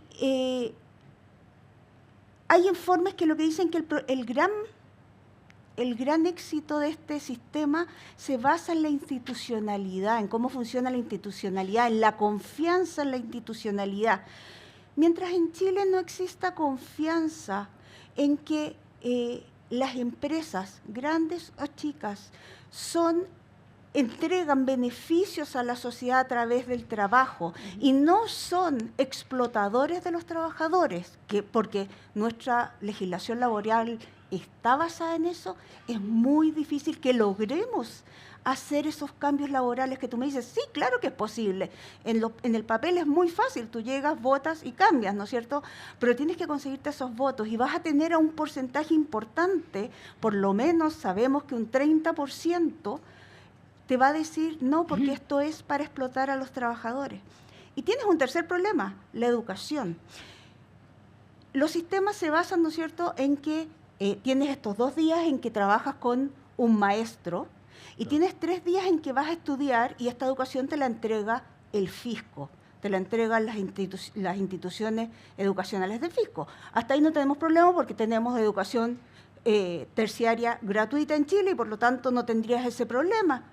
El problema es que esa educación de alta calidad, altamente calificada, altamente tecnificada, y resulta que la educación en Chile, fiscal o estatal, está capturada por grupos de interés. Entonces, el cambio que tienes que hacer para que esto funcione es gigantesco. Entonces, si tú me preguntas, ¿se puede? Claro que se puede, pero primero hay un cambio a nivel sociedad, a un acuerdo a nivel sociedad de que los problemas no los soluciona el Estado, de que los problemas los solucionan, ¿no es cierto?, las empresas, las personas trabajando juntas, y que a través de eso vamos a llegar a una solución final. Yo creo que el problema para aplicar este modelo en Chile es mucho, mucho más profundo que simplemente, ¿no es cierto?, ponernos de acuerdo, porque yo creo que el gran problema es ponernos de acuerdo. Óscar, te veo asintiendo. Pregunte. Yo creo que algo que está diciendo la Michelle es súper importante, que es que uno puede inventar todos los incentivos y sistemas posibles, pero si la base de formación de los trabajadores no está, independientemente de estos regímenes duales y todo lo demás. Digamos, ¿Tú te refieres a la educación básica, la educación escolar? La educación básica, claro, y cómo se engancha con la educación técnica. Eso es un problema. Y hay que decir que el modelo educativo alemán es muy diferente del chileno. Es muy diferente en términos de cómo está estructurado y está, básicamente, hace como un sifón hacia la educación técnica. Ya hay una institucionalidad que a mí me gustaría que los centros de formación técnica chilenos imitaran más, que son los politécnicos alemanes, que tienen el maravilloso nombre. Tú me vas a corregir el alemán. No, yo no, imagínate. Pero según lo leo yo, se leería Fachhochschule. Extraordinario. Yo encuentro que si lo vaya a hacer, hazlo bien, digamos. Fachhochschule, extraordinario. Bueno, ¿por qué no? ¿Ves tú quién te escucharía? Bueno, perdonen el alemán. Nosotros no. Bueno, en fin. Pero el problema es que esos politécnicos están tremendamente armados con estos sistemas que además tienen una raíz cultural que no es tan fácil de imitar. Esto tiene sus raíces en el sistema medieval de aprendices con maestros, o sea, hay una cosa tradición cultural. Es una tradición cultural súper profunda que por lo demás desborda Alemania. No es solamente Alemania, está en todos los países en el entorno. Entonces, claro, imitarla es un poquito difícil, pero nosotros deberíamos movernos en esa dirección porque tenemos déficit muy, muy importante. O sea, perdona, hay 27 veces hemos hablado de distintas personas de estos indicadores de alfabetismo funcional de nuestra masa laboral. ¿Entiende? Cuando uno habla de alfabetismo funcional está hablando de la capacidad que tienen las personas comunes y corrientes de entender operaciones matemáticas básicas que se necesitan para operar una máquina, o de leer un mapa, por si acaso, de leer un mapa, ¿no es cierto? O de entender instrucciones. Entonces, yo creo que nosotros, la tendencia que tenemos, de nuevo, es a discutir mecanismos e instituciones, ¿no? Pero esos mecanismos e instituciones no funcionan si no está la base como de dónde construir, ¿no es cierto? O sea, uno puede tener un objetivo estratégico, como decía, yo siempre hablo de esa cuestión estratégica. Sí, pero cuando uno tiene un objetivo estratégico como país, eso se tiene que manifestar en táctica, ¿correcto? Pero hay una cosa que nos enseñó ese gran general Napoleón, ¿ah? La táctica solo funciona con logística. Decía Napoleón, un ejército marcha sobre su estómago. Puedes tener el mejor estratega del mundo, puedes tener la gran idea de cómo ganarle a los otros 3 emperadores en la batalla. Si están con hambre tus soldados y son débiles, no van a ganar, punto. Entonces, o tú armas la base para poder desplegar esa cosa como táctica, o no va a funcionar. Entonces, yo creo que esta conversación, por eso es que yo ahí sí discrepo de mi amigo el Nacho, porque ustedes están demasiado acostumbrados que nosotros estamos de acuerdo. Así que voy a forzar un desacuerdo. No, yo creo que ya pasamos la era de esta timidez de que hagamos un piloto chiquitito, digamos, en Contulmo, y veamos si funciona, ¿no? Y después, cuando haya pasado por 3 evaluaciones y 5 papers, decidimos si lo vamos a hacer o no. ¿Tú te en la piscina? No, yo creo que ya pasó. Es decir, ya llevamos 15 años así. Y hemos pasado gobierno izquierda, derecha, y vamos, y sigue. Siempre le están echando la culpa a otra cosa, que no sé qué, que el guatón Trump hizo no sé qué. Ya, ok. Entonces, pero al final del día la tendencia es súper clara, ¿no? De productividad, ¿no es cierto? De todo lo indicador. Entonces, ya pasó como la hora de, oye, veamos un plan bonito, a ver qué pasa. No, yo creo que hay que tirarse a la piscina. Hay que decir que muchas de las cosas que estamos discutiendo no son tan tirarse a la piscina, porque son cosas que han sido probadas en muchos países con éxito. Lo que pasa es que hay que hacerlas bien. ¿Ah? Ahora me gustaría llevarlos un poco a estas empresas que nosotros las llamamos PYME. En una conversación previa para preparar el panel, ustedes me plantearon la idea de que discutiéramos el concepto PYME, cómo se miden las PYME, porque esto requiere cierto tipo de empresa. Y lo que nosotros definimos como PYME es amplio. Entonces, ¿qué, Ignacio, ves tú que es importante al momento de ponerle bordes a qué tipo de empresas son las que podrían participar en este escalamiento? Partiendo de la base que la idea es que no sean pymes siempre, ¿no? O sea, no me siento capacitado para definir cuál empresa participa. Yo creo que eso lo saben los actores, y particularmente las empresas grandes que se asocian con ella en función de su mutua conveniencia. Pero yo diría lo siguiente. Me van a matar por esto, pero ya, ¿qué tal? Yo soy un fanático de las pymes como puerta de entrada a ser empresario, pero soy un detractor acérrimo de la pymización del debate. La pymización del debate de Chile la ha hecho pésimo. Y por pymización entiendo que probablemente el partido político más importante y transversal de Chile. Y entonces todo lo que se discute, todo, hablamos de salud, entra la pyme, entramos de reforma tributaria, la pyme, hablamos de... En todo entra la pyme, pero entra por el mal lado, entra siempre pidiendo, a mi juicio, granjería, respirador artificial por aquí y por allá. En simple tenemos una pymización del debate que lo que alienta es mantener pymes enanas. Y la política de Chile, en esta mirada estratégica, con la táctica y la logística, mi amigo Oscar, debiera ser en pymes que crezcan, que desafíen al incumbente, que metan más competencias, no que se queden chicas. Yo los invito a pensar en cada discusión que tenemos, cuál es el subsidio, el apoyo, la granjería que piden los dirigentes gremiales pymes. Siempre está presente. ¿Cuándo está la demanda por ayúdennos a crecer? Páguennos por crecer. Páguennos por contratar más trabajadores. Y en ese sentido lo que... Y la política pública hoy día, solo para dar un ejemplo de cómo está articulada en esta dirección maldita, la discusión tributaria a propósito del proyecto de reconstrucción, yo creo que una de las grandes justificaciones de la integración tributaria, amén de la simplificación, tiene que ver con este punto. O sea, hoy día las pymes tienen un sistema full integrado, súper transparente, súper simple, hasta 75.000 UF de venta. A un pyme se le ocurre la mala idea de crecer y vender $1 más. 75.000 UF son $3 millones al año. Vendo $1 más y pasé a un sistema semi-integrado. ¿En qué se traduce esto? En que de un Suácata me pusieron un peaje de 9,45 que antes no pagaba. Es decir, un pyme que gana 5 millones de pesos, cuya tasa de impuesto media, la pueden calcular ustedes, 7,5, lo pasaste de una, ¿no es cierto?, al 17. Ese es un impuesto en el margen infinito a crecer. Esa es una tontera. Eso hay que revertirlo.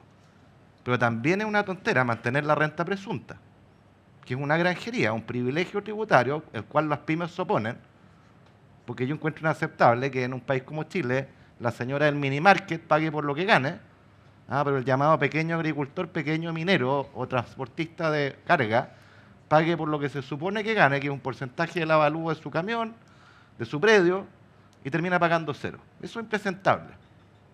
Yo, como veo distinguidos dirigentes gremiales, supongo que estarán súper de acuerdo con eliminar esa granjería y competir de verdad. En ese sentido, Ignacio Subsecretario nos acaba de hacer un listado de algunas medidas que podrían venir en un paquete o estatuto PYME 2.0. Entre ellos el fondo, cambios en el diferir ciertos pagos de impuestos, darle más plazo, una baja en los permisos provisorios. ¿Tú estarías más de acuerdo que todo eso estuviera dentro de reformas generales? Sí, yo creo que uno tiene que tener un paquete grande. A ver, lo del diferimiento, el pago, está bien, pero de nuevo, es como, no mueve la aguja, es darle un mes de plazo, cuando el verdadero tema debería ser el acceso a financiamiento en condiciones competitivas. Es una reforma micro, ya que estamos en la onda micro, que yo valoro. Y que podría entrar dentro de la reforma del mercado de capitales que viene después de la reconstrucción, no necesariamente dentro del estatuto, sino que dentro de la reforma más general. Lo que pasa es que lo que yo he visto, la orientación de la reforma del mercado de capitales tiene que ver más con lo macro, con esta vieja idea bastante escuchada de Chile Centro Financiero. Yo creo que el énfasis es micro.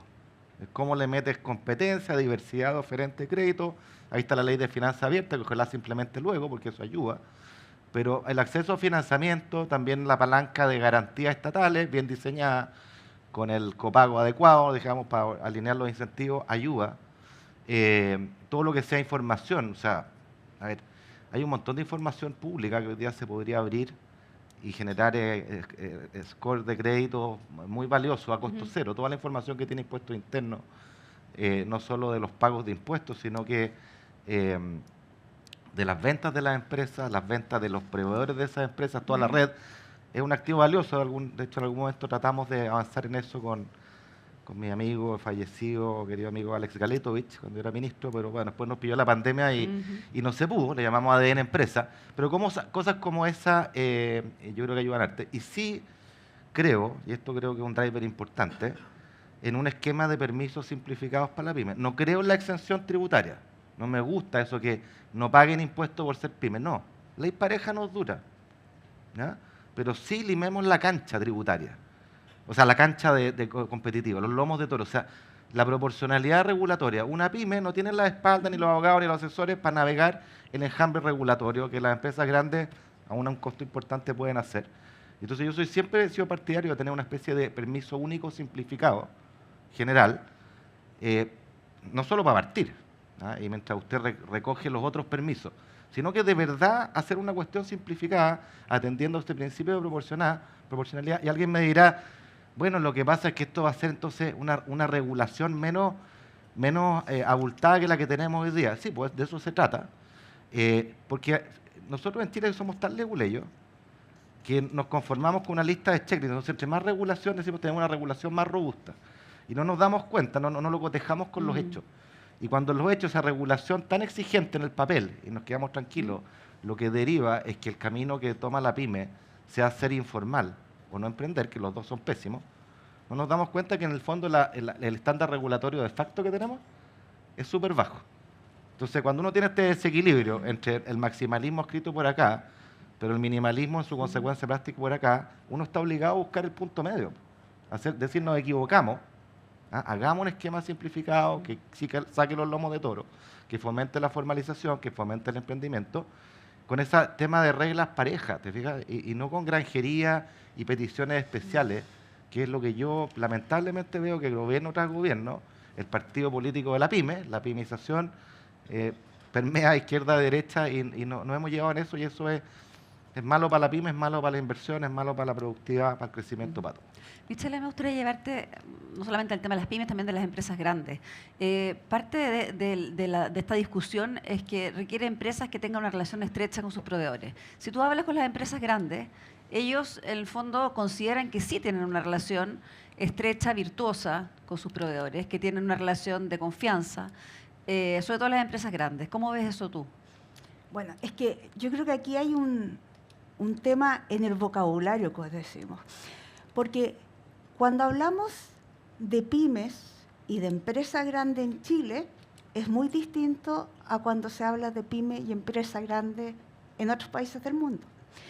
Fíjate que, solo para dejar claro, en Chile, una empresa grande es cualquier empresa con más de 200 trabajadores. Las empresas del modelo alemán, y digo el modelo alemán solo porque no quiero arriesgarme a pronunciar el mitro, entonces voy a decir el modelo alemán, ¿ya? El promedio de estas empresas es de 500 trabajadores. O sea, el promedio de estas empresas, estas son empresas para nosotros grandes. Entonces, ojo con lo que estamos visualizando cuando se está pensando en este modelo, porque ellos no tienen las micro chilenas, ¿no es cierto? Porque cuando tú hablas de cuál es la relación, tú estás pensando en esta pyme o micropyme, y lo que está pensando la empresa grande es una empresa mediana. Entonces sí, existe una relación de largo plazo con la empresa mediana, no con la empresa pequeña. ¿Y por qué? Y aquí pasemos del tamaño a por qué son de ese tamaño. Ignacio tiene toda la razón. A mí también me molesta que exista, ¿no es cierto?, esta diferencia entre pyme y empresa grande, ¿no es cierto?, y que vamos a beneficiar a una y no a la otra, porque eso solo nos lleva a que la pyme nunca llegue a ser grande, porque el costo de pasar a ser grande es dejar de recibir una serie de beneficios. Pero ojo, el problema es que esto ¿es el huevo o es la gallina? Las pymes no pasan a ser grandes porque tienen la regulación que tienen, o tienen la regulación que tienen porque son pymes. Entonces, mi sensación es que hay un problema de incentivos. Nuestra regulación, y en general las regulaciones latinoamericanas, son regulaciones que llevan a que las pymes sean de corto plazo, pequeñas, que no inviertan en calidad, tanto de los trabajadores como de los productos que venden, sino en costos. ¿Por qué? Porque eso es lo que permite adaptarse a los cambios macro que tenemos en estos países. Cambios que significan desempleos altos, periodos cuando hay una crisis internacional, aquí en la hecatombe, ¿no es cierto? O sea, las crisis son mucho más profundas. Entonces, el problema no es la pyme. El problema es que estamos haciendo una regulación y tenemos condiciones macroeconómicas e institucionalidad que no le permiten a la pyme crecer. Y por lo tanto, ese es el drama. Y por lo tanto, y en ese sentido tú me dices, a mí no me gustan los subsidios, ¿no es cierto? Esto de que yo nunca dije subsidios para las pymes, yo estoy hablando de subsidios para las empresas. Si al final en Chile deben haber 3 grandes empresas y el resto son todas pymes. Y entonces cuando comparamos y decían, bueno, pero es que la pyme, el micro alemán, produce el 60% de los trabajadores o genera el 60% del trabajo. Bueno, si tú haces la paridad entre pyme alemana y pyme chilena, digamos, y los consideras como corresponden, aquí es el 54% lo que producen. O sea, no hay grandes diferencias y el problema está en el comportamiento a largo plazo. Y no hay comportamiento a largo plazo si no existen incentivos para comportarse. Tengo un minutito para cerrar contigo, Óscar, sobre probablemente esta tensión de la pyme, cómo dejarla crecer. A ver, yo creo que el problema técnico de cómo uno establece estructuras en las cuales alguien en políticas sociales se hace, bueno, de hecho se hace en el sistema previsional, que tú generas un beneficio para alguien más pobre o más chico y generas una transición hacia cuando tiene mayores ingresos. Casi siempre cuando generas un punto de quiebre, una esquina, se te hace todo en la esquina, eso es como introducción a la economía. Y la solución es hacer una frontera suave, que eso es lo que tenemos en el sistema. O sea, la solución técnica no es complicada de pensar, posiblemente es más difícil de implementar en términos prácticos la política, pero entendemos la solución. O sea, no creo que haya una discrepancia tan grande entre tener regímenes, comillas, especiales y transiciones más suaves hacia los regímenes normales. Creo que hoy en día se puede hacer, así que tengo una posición ahí un poquito matizada quizá con la del Nacho. Lo que sí comparto con él y con la Michelle es lo siguiente. Yo creo que hay varios, bueno, hartos personas que han dirigido iniciativas, organizaciones que tienen que ver con las pymes. Yo le haría una sugerencia, que es enfrentar la economía política y el problema político que ustedes tienen, que es el siguiente, desde mi punto de vista. La política pyme, en general, en el mundo político, es visto como una política social y no de desarrollo productivo, económico, ¿no es cierto? No es visto como política social. Ojo que ustedes están en buena compañía porque comparten este problema con la política educacional, que también es vista como política social y no de desarrollo. Es como, vamos a hacerle nanay, ¿no?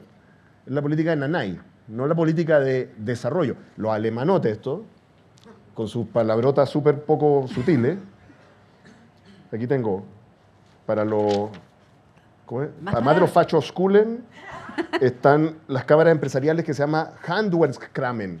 Sería mucho mejor que se llamara así. Entiendo que son obligatorias. Es maravilloso. Entonces, los alemanes, la gracia que tiene el sistema de ellos es que es explícitamente una política de desarrollo productivo. No es una política social. Para eso tienen su sistema de protección social europeo, etcétera. ¿Te fijas? Ese otro problema. Y esa confusión es la que nos genera ciertas dificultades. Y nos genera ciertas dificultades, ojo, que yo no creo que tengan un mapa obvio izquierda y derecha. No creo que tengan un mapa obvio izquierda y derecha, porque yo creo que buena parte de los problemas del CENSE, ¿no?, es que hay empresas e incluso gremios que usan esos recursos, pero en el fondo lo usan como una política de recursos humanos, no como una política de desarrollo productivo. ¿Me entienden? Es el mismo error. ¿Te fijas? Entonces yo creo que, y aquí, la idea de que es una política de desarrollo, ahora me voy para la izquierda, ¿no? Es como esta idea de que, es solo el PIB usted, señor neoliberal, digamos. Ok. No, pues el desarrollo no es eso, ¿no es cierto? O sea, por algo los países más desarrollados no solamente son desarrollados en PIB, ¿cierto? Son desarrollados en arte, en cultura, en deporte, aunque hay que decir que Alemania no anda tan bien en deporte. Me aprovecho del momento para decirlo, digamos, a diferencia de Inglaterra, ¿ya? Bien, ¿no es cierto? ¿Va a apagar el micrófono? Bueno, digamos, el desarrollo es más que economía. Es más, es un ecosistema entre desarrollo social, cultural, económico, institucional. Y por lo tanto, cuando uno dice que la política PYME en realidad debiera ser pensada como una política de desarrollo productivo y no como una política social, eso cambia la manera en que uno lo piensa, ¿no? Porque te ponen la mirada que pedía Ignacio, la mirada de cómo las distintas políticas, transiciones entre políticas, incentivan el desarrollo, no que tú sigas siendo un cliente del sistema, ¿no es cierto?, que te da subsidios. Ese yo creo que es una mirada un poquito diferente. Y un marco interesante para este proyecto es lograr en el fondo y social probablemente la parte educativa y la parte PYME de la política social y generar el desarrollo productivo. Tengo un minutito para cada uno para que den una idea de cierre y con eso terminamos nuestro panel. Parto por ti, bueno, Ignacio. primero agradecer, así como wrap-up. Creo que lo que dice Michelle respecto a qué entendemos como PYME en datos es súper importante. Métrica número 1, en Europa y probablemente en Alemania una PYME es 50 veces más grande en términos de venta que lo que acá se define, ¿ya? Para eso, ese 50 por, ajustenlo por riqueza, 25 por es una empresa grande en Chile que no tiene ningún... Bueno, número 1. 2, el millón de pymes que siempre se habla, que parte de la pymización del debate, eso no es verdad. Datos de impuestos internos. ¿Ya? Las empresas del millón que tienen ventas regulares y tienen al menos una persona contratada formalmente son 390.000. Esos son datos de impuesto interno 2020, puede que haya cambiado, no creo que mucho, pero la proporción. Y las que tienen 20, ninguna persona contratada son 500.000.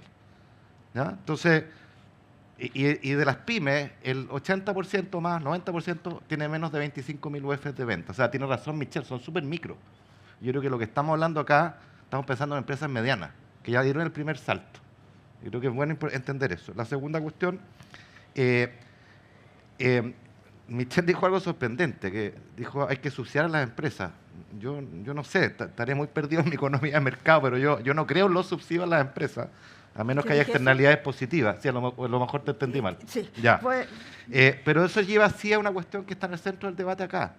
Y cuando uno habla de esta política dual es porque ve que hay alguna falla de mercado. Y la experiencia alemana que tú citabas y que hemos discutido acá, no hay subsidios, sino que corrección de las fallas a través de mecanismos de coordinación que son virtuosos.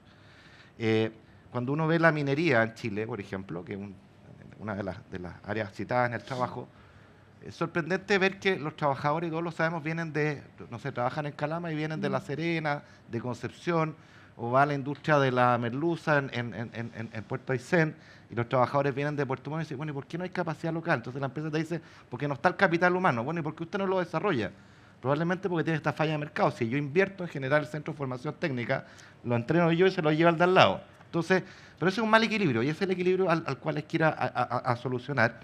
Y hay ejemplos recientes bien bonitos. El de la papelera con Duoc en Nacimiento. Ese campo es extraordinario.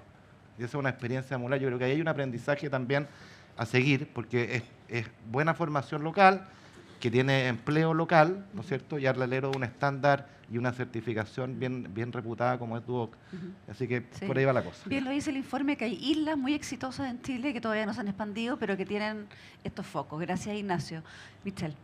sí, bueno, yo creo que hay cosas súper rescatables del sistema. El primero es que existe o lo que se propone, ¿no es cierto?, acá y que se hace en Alemania, es el hecho de poder coordinar esfuerzos. Yo creo que uno de los grandes problemas de nuestra política pública es la falta de coordinación, la duplicidad de esfuerzos, ¿no es cierto?, y muchas veces la duplicidad de gasto. Y por lo tanto, el hecho de poder coordinar los esfuerzos con un fin común, que es la capacidad productiva, me parece fantástico. Pero, nuevamente, lo que esto desnuda es que el problema en nuestro país, más allá de un problema de pymes o, ¿no es cierto?, de que nos falta calidad en lo que entregan las pymes a las empresas, es que tenemos un sistema que incentiva eso. Y el sistema incentiva eso porque no tenemos estabilidad macro, necesitamos estabilidad macro para que haya estabilidad en la demanda de las grandes empresas por los insumos y necesitamos crecimiento. Sin crecimiento, todo lo que estamos hablando es música, porque no va a funcionar. O sea, necesitamos que haya crecimiento económico y para eso tenemos que hacer grandes cambios primero. Y quizás dije subsidio, pero lo que yo quise decir son exenciones en el impuesto a la renta, y esas exenciones, ¿no es cierto?, que es no, en el fondo. ¿Se parece? No se parecen en nada, porque tú lo que estás diciendo es que no le vas a cobrar por lo que yo reinvierto. Y eso es lo que hace el sistema alemán. En el fondo, aquí se intentó hacer, pero son tan difíciles acreditar que tú reinvertiste en investigación y desarrollo, que las tasas de investigación y desarrollo que se miden en Chile son bajísimas. Ahora y yo no estoy tan segura de que esas tasas sean Ahora, reales. esa es una discusión larga. Sí. ¿Cuáles de los Y beneficios solo déjame terminar. Y por lo tanto aquí necesitamos la base para que cualquier sistema funcione, este u otro, y es crecimiento económico. Y la tercera es educación.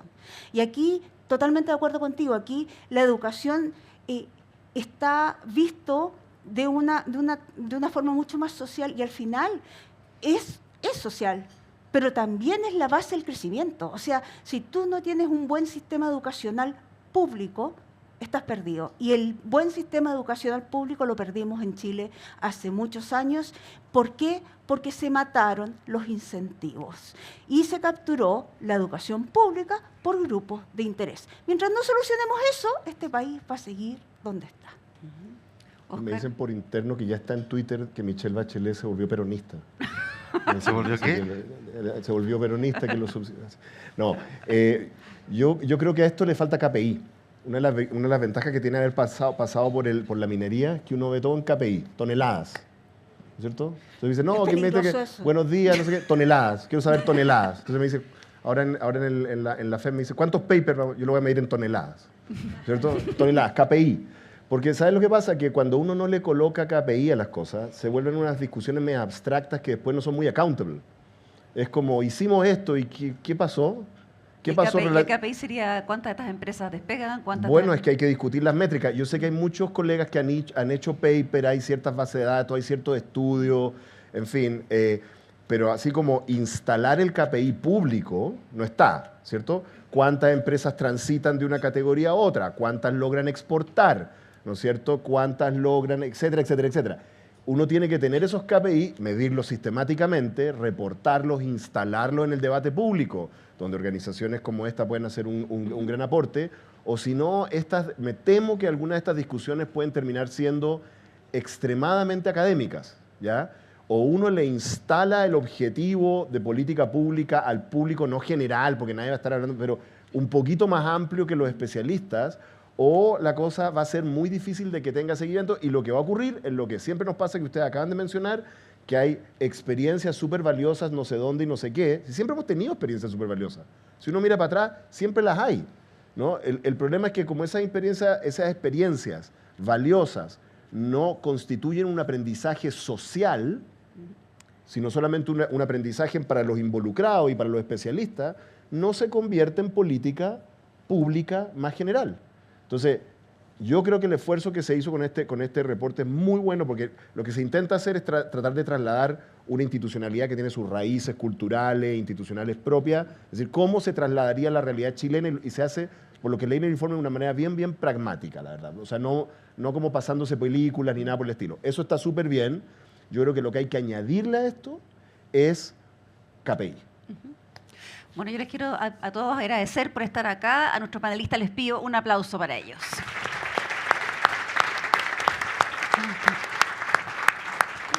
Tenemos que sacar unas fotos, panelistas. ¿La foto de rigor? La foto de rigor, sí. La foto, verdad.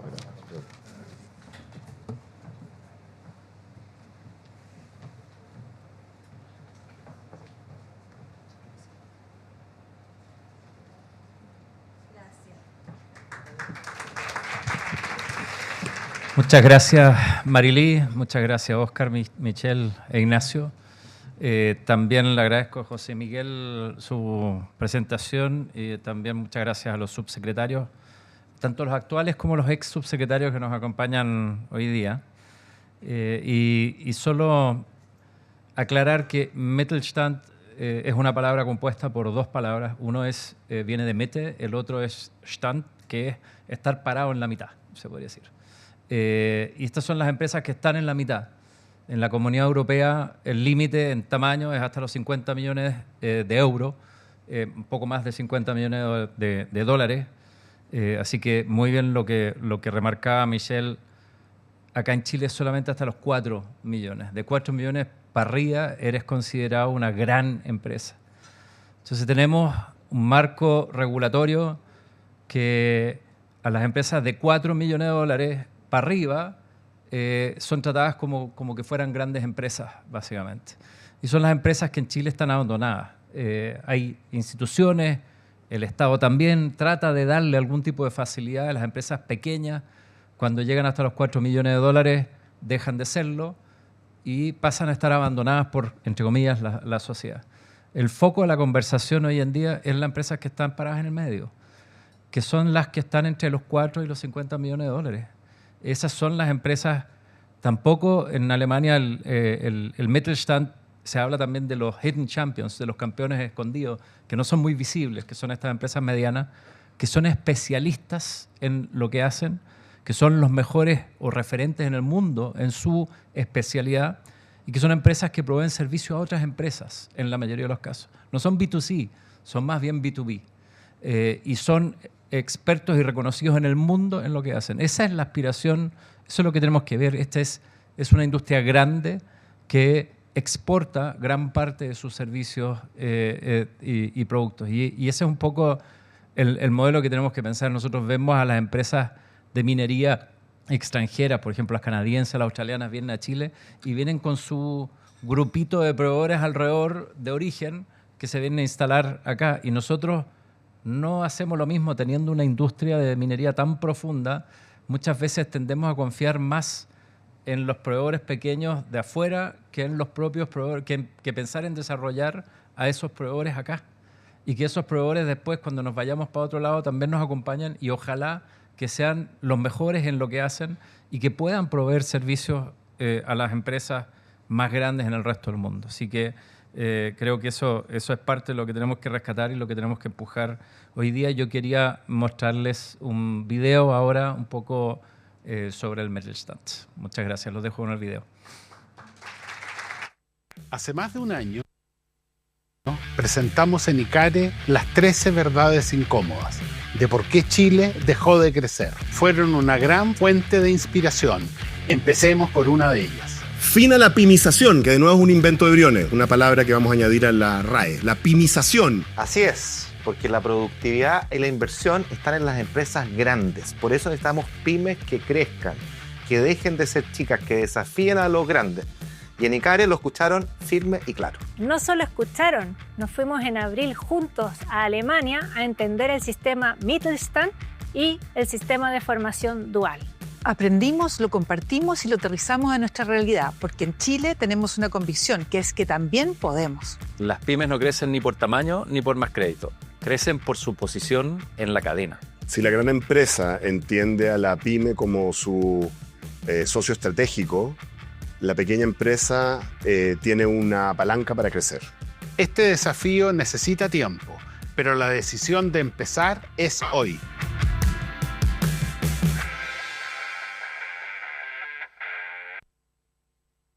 Muchas gracias a todos por acompañarnos en la jornada de hoy día. Los dejo invitados acá en el QR, esta información de la próxima actividad que tenemos en el Conoce a tu Ministro, donde invitamos al biministro de Economía y Fomento de Turismo y de Minería, Daniel Mas, que va a ser el 10 de julio.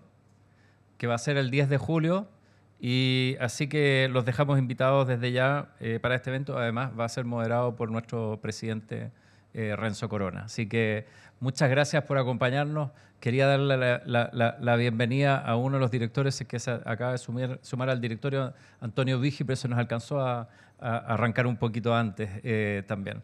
Así que, pero muchas gracias por acompañarnos esta mañana y a desafiarnos en cómo poder desarrollar el modelo Mittelstand acá en Chile también. Muchas gracias. Han sido tiempos difíciles. La realidad a veces duele, pero el cuidado sana. En la H queremos que las personas se sientan cuidadas. Por eso evolucionamos y expandimos nuestra protección a todas las familias, convirtiéndonos en la red de cuidado integral más grande del país, entregando asesoría preventiva y atención de salud a través de más de 80 centros, el Hospital del Trabajador y 8 clínicas. Somos la H, el cuidado que Chile necesita. H, vive el cuidado. Comer mejor está en tus manos. Y en AgroSuper conocemos muchas formas de hacerlo. Comer mejor no es hacerlo perfecto, es disfrutar, probar y atreverte. Es recibir el equilibrio con las manos abiertas. En AgroSuper Comer Mejor te damos las mejores recetas, tips de nutricionistas y herramientas. Súmate a Comer Mejor está en tus manos. AgroSuper, alimentemos lo bueno. Con la calidad de nuestra agua, impulsamos la vida de más de 7 millones de personas. Con el saneamiento de nuestros ríos, devolvimos la salud a nuestra región. Transformamos la ciudad en una biociudad, donde los residuos se vuelven nuevos recursos. Protegiendo nuestra biodiversidad, garantizamos que el futuro siga floreciendo. Aguas Andinas, gestionamos lo esencial para que la vida siga fluyendo. Te apuesto que has escuchado muchas veces que el cobre es fundamental en la lucha contra el cambio climático. La diferencia radica en cómo se produce. Somos Anglo American y producimos cobre para conectar a Chile con el futuro. La innovación es parte de nuestro ADN y trabajamos día a día para hacer las cosas cada vez mejor. Y así avanzamos hacia nuestro propósito: reimaginar la minería para mejorar la vida de las personas. Crecí mirando máquinas enormes y horizontes que parecían no terminar nunca. Justo ahí entendí que la minería no era solo rocas y fuerza. Hoy soy parte de la nueva minería, donde más mujeres participamos y lideramos. El 30% de quienes trabajamos en Antofagasta Minerals somos mujeres, porque la minería también tiene nuevos colores que reflejan diversidad y distintas formas de mirar el futuro. Antofagasta Minerals. Juntos desarrollamos minería para un futuro mejor.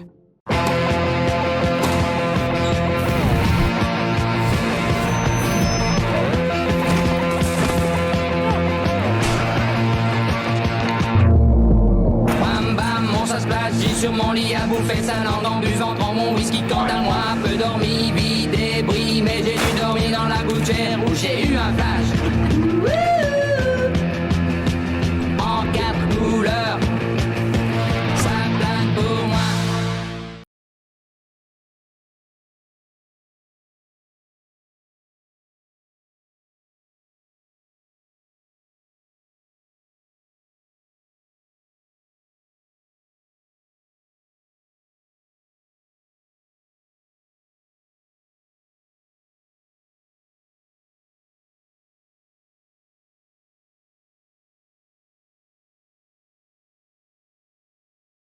En Vicevida protegemos la tranquilidad de los chilenos a través de soluciones con sello humano y experiencias financieras únicas. Somos parte de Vice, un grupo financiero de sólida y amplia trayectoria.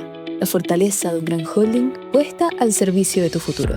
Nos mueve el bienestar de nuestros clientes. Promovemos equipos diversos que se desafíen constantemente. Estamos comprometidos con mejorar la calidad de vida de las personas. Fomentamos la innovación y soñamos en grande. Vicevida. Te acompañamos en cada etapa de tu vida.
Vamos a vivir una montaña rusa de emociones. Allá viene. ¡Qué atajada magnífica! Ahora se viene la contra. ¡Oh! ¡Entrada brutal! Va a ser un tiro libre. ¡Gol! No hay emoción más grande que sentirlas todas. En Copeuch llevamos casi 60 años creciendo junto a las personas en Chile. Hoy somos uno de los actores más relevantes del mercado financiero nacional. Porque somos una empresa cooperativa y distribuimos cada año los resultados, beneficiando a más de 1.300.000 socios. Una solidez financiera reconocida por clasificadoras de riesgo nacionales e internacionales. 60 años haciendo inclusión financiera en Chile. Copeuch, cooperando somos más. Desde siempre, cada generación ha buscado dejar un legado a la generación siguiente. Desde siempre, cada generación ha buscado gozar de una mejor vida que la anterior.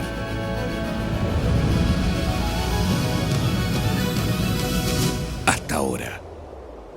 No más cortoplacismo. No sigamos impidiendo el bienestar de las futuras generaciones. Para que un mejor futuro comience hoy, piensa distinto, piensa futuro. Empresas Copec. por las futuras generaciones. Cuando en Enel ponemos la energía en Chile, movemos un país hacia el futuro, con innovación y electromovilidad, transformando caminos e invirtiendo en el desarrollo sostenible. Porque sabemos que la mejor energía es aquella que se genera con pasión y que nos impulsa a seguir soñando. Toda nuestra energía está aquí, trabajando por un futuro mejor.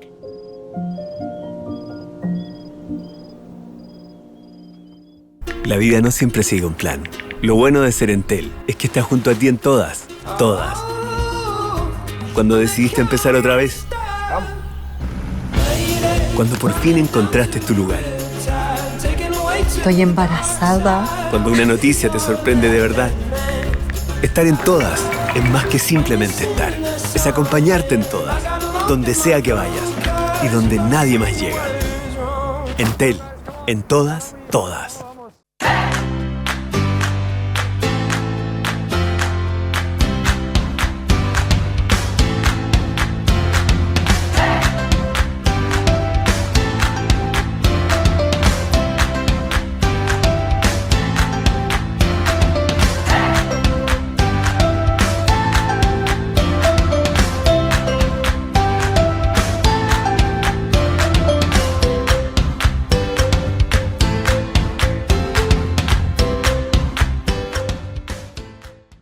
El reflejo de lo que hoy buscamos es que no te ahorres ninguna emoción.